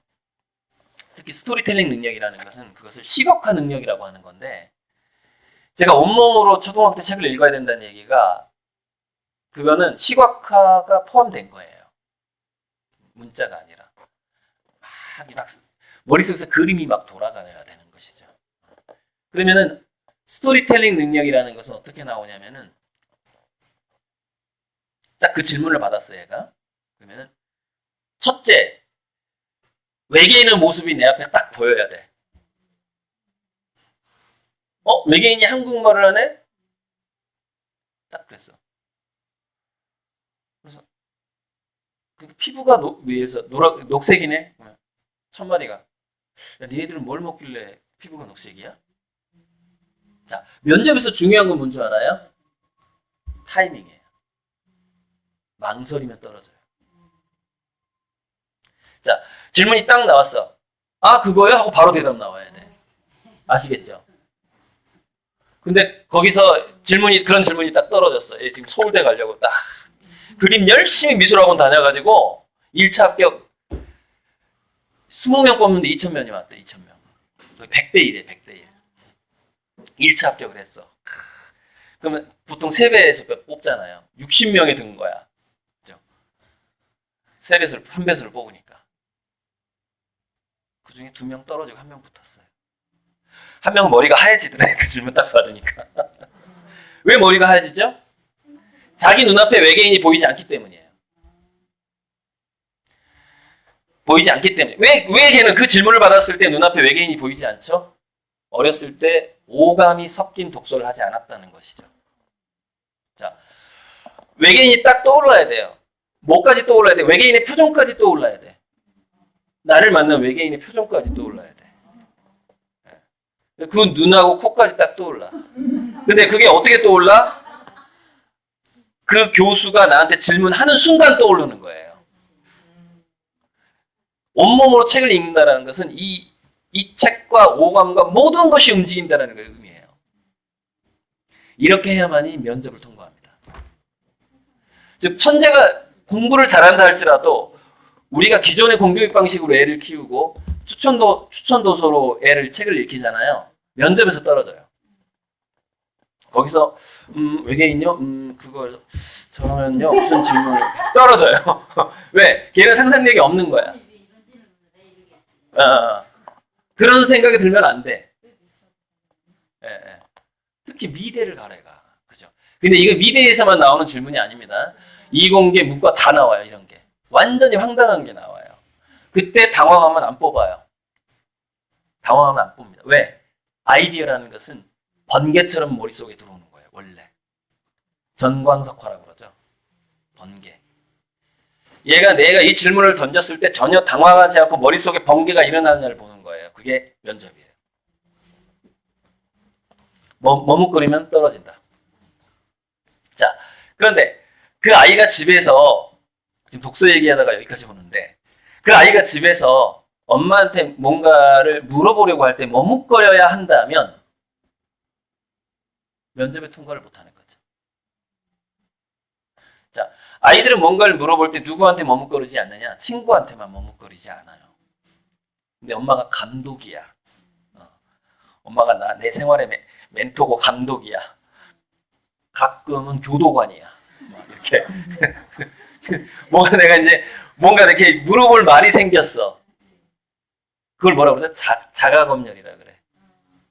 내가 이거 엄마한테 얘기해도 되나? 이게 습관화가 돼버려요. 습관화. 그게 뭘 막냐면 상상력하고 그 시각과 이거 다 막아버려요. 다 막아버려요. 왜? 옛날에는 그게 왜 애들이 살아남아 있었죠? 집안이 가난해도 고모 2명, 이모 2명, 삼촌 2명이 늘 내 옆에 있었거든. 근데 그 중에서는 굉장히 멍청하고 못난 삼촌이 하나 있었어.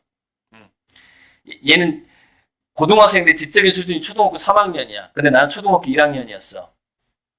그 삼촌한테는 마음 놓고 물어봐. 왜? 바보니까. 동네 바보니까. 옛날에는 동네 바보가 있었어요. 동네 바보. 이렇게, 그리고 장애인, 예전에 장애인 휠체어가 어딨어, 시골에서. 그래서 저도 우리 동네 그 상길이 형이라고 나보다 2-3살 많은 형이 있었는데, 머리만 성장하고 몸이 성장하지 않는 장애인이에요. 이렇게 기어다녀요. 지금 아마 요양원에 들어가 있을 건데, 저는 그 형이랑 대화를 참 많이 했어요. 어렸을 때. 그럼 걔는 항상 나한테, 영훈이 너는 막 이렇게. 근데 제가 그때 발견했던 게 뭐였냐면은, 많은 애들이 자기가 나이가 많은 걸 알면서도 반말을 하더라고. 형이라고 안 불러. 왜? 몸이 작은 어린이니까. 머리만 크지. 그때 그 애들하고 저하고 차이점. 저는 항상 존댓말을 했어요. 형이라고 그랬어요. 그러면서 내가 형이라고 하니까 자기는 당연히 저랑 대화를 더 많이 해주죠. 자기를 존중해주니까. 바로 그런 사람, 그런 존재들이 예전에는 우리 주변에 있었어요. 내가 무슨 말을 해도 받아들여주는 존재가 있었어요. 근데 지금은 우리 애들은 그게 없죠. 왜? 아파트에서 하니까. 동네가 아니니까. 없어요. 선생님? 안 돼요. 친구? 공부 방해하지 말라 그래. 야, 지금 너 그런 그따위 질문할 때야 지금 이렇게 돼. 생각해보세요. 내 머릿속에 두는 생각을 아무거나 그 순간에 질문을 하지 못하고 얘가 자랐어. 돌발 질문에 대답할 수 있을까요? 못하는 거예요. 그러니까 무슨 얘기냐면 우리 얘를 아무리 국영수 사과를 사교육을 시켰어도 얘는 3배를 뽑았는데 마지막 결정적으로 거기서 떨어져. 90패스 1차, 2차까지 통과했는데 3차에만 계속 떨어져 봐. 그러면은 더 속상해요. 뭐 예비 합격자래. 예를 들어서 그렇게 무슨 명문대 무슨 과 예비 합격자야. 그래서 이 중에 3명이 등록을 안 하면은 내가 붙어. 꼭 이런 데로 가. 그렇게 큰 애들이. 왜냐면 마지막에 아까 그 피라미드로 올라가는 그 마지막에 그 어떤 커트라인을 넘어서는 그런 거 있잖아요. 그것은 굉장히 그 감정적인 힘하고 영감의 힘이 필요해요. 그 아이디어, 그 머릿속에 막 오는 그 힘이 필요한데, 인간의 영감, 인간의 아이디어가 어디서부터 오는가를 뇌과학자들이 조사를 해보니까 몸에서 오더라는 겁니다. 몸에서. 심장하고, 어디서 보냐면은 심장에 뉴런 세포들이 모여있는 신경절이 있어요. 그다음에 내장에도 있어요.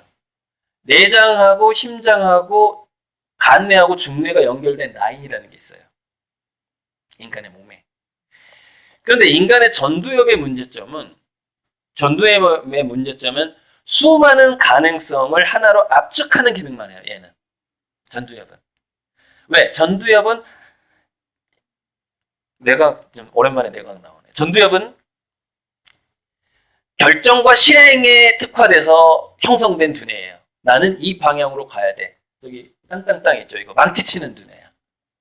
이거 나는 이 순간에 이거 하기로 결정하기로 하였습니다. 땅땅땅. 이걸 전두엽이에요.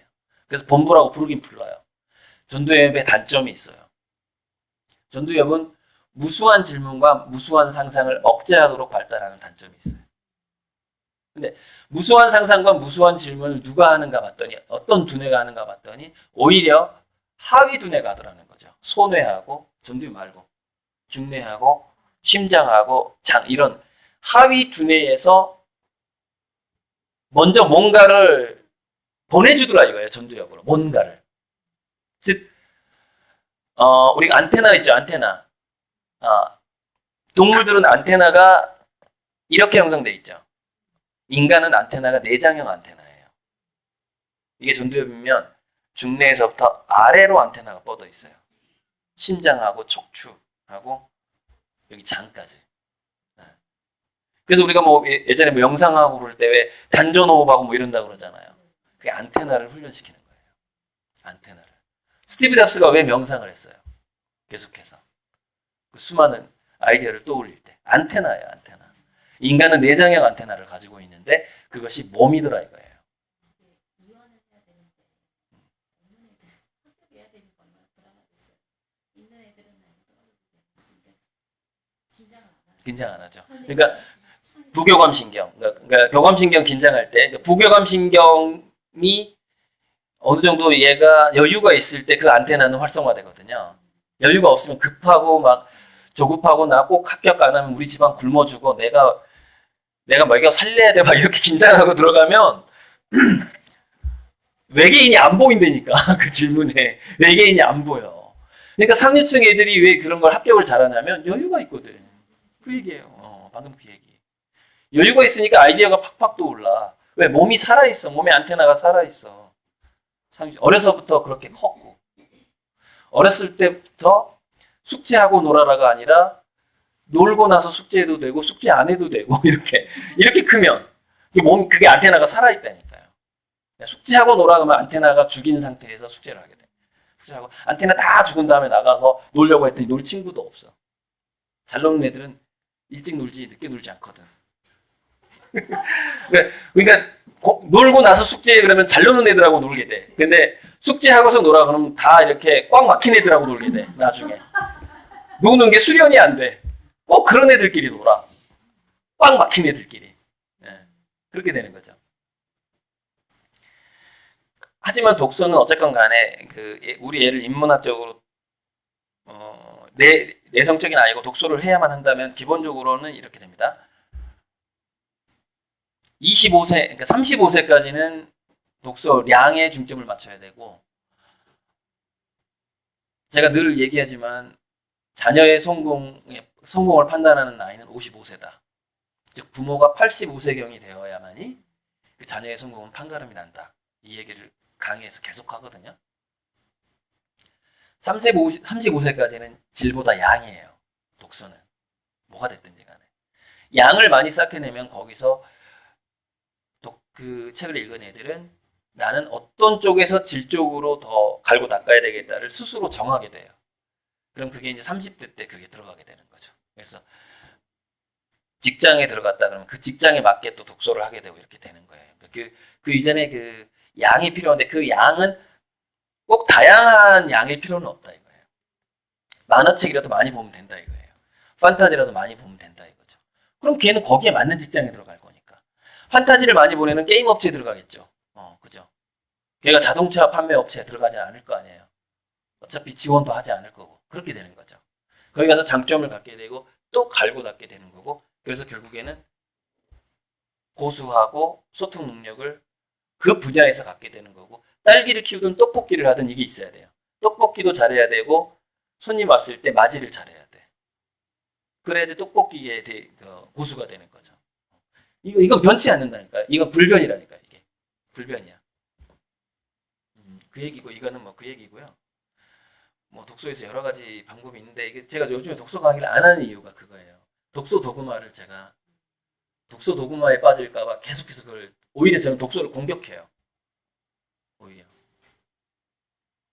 도구마에 빠지지 말고 온몸으로 환희 속에서 책을 읽는 초등학교 시절을 반드시 보내야 된다라는 거. 네.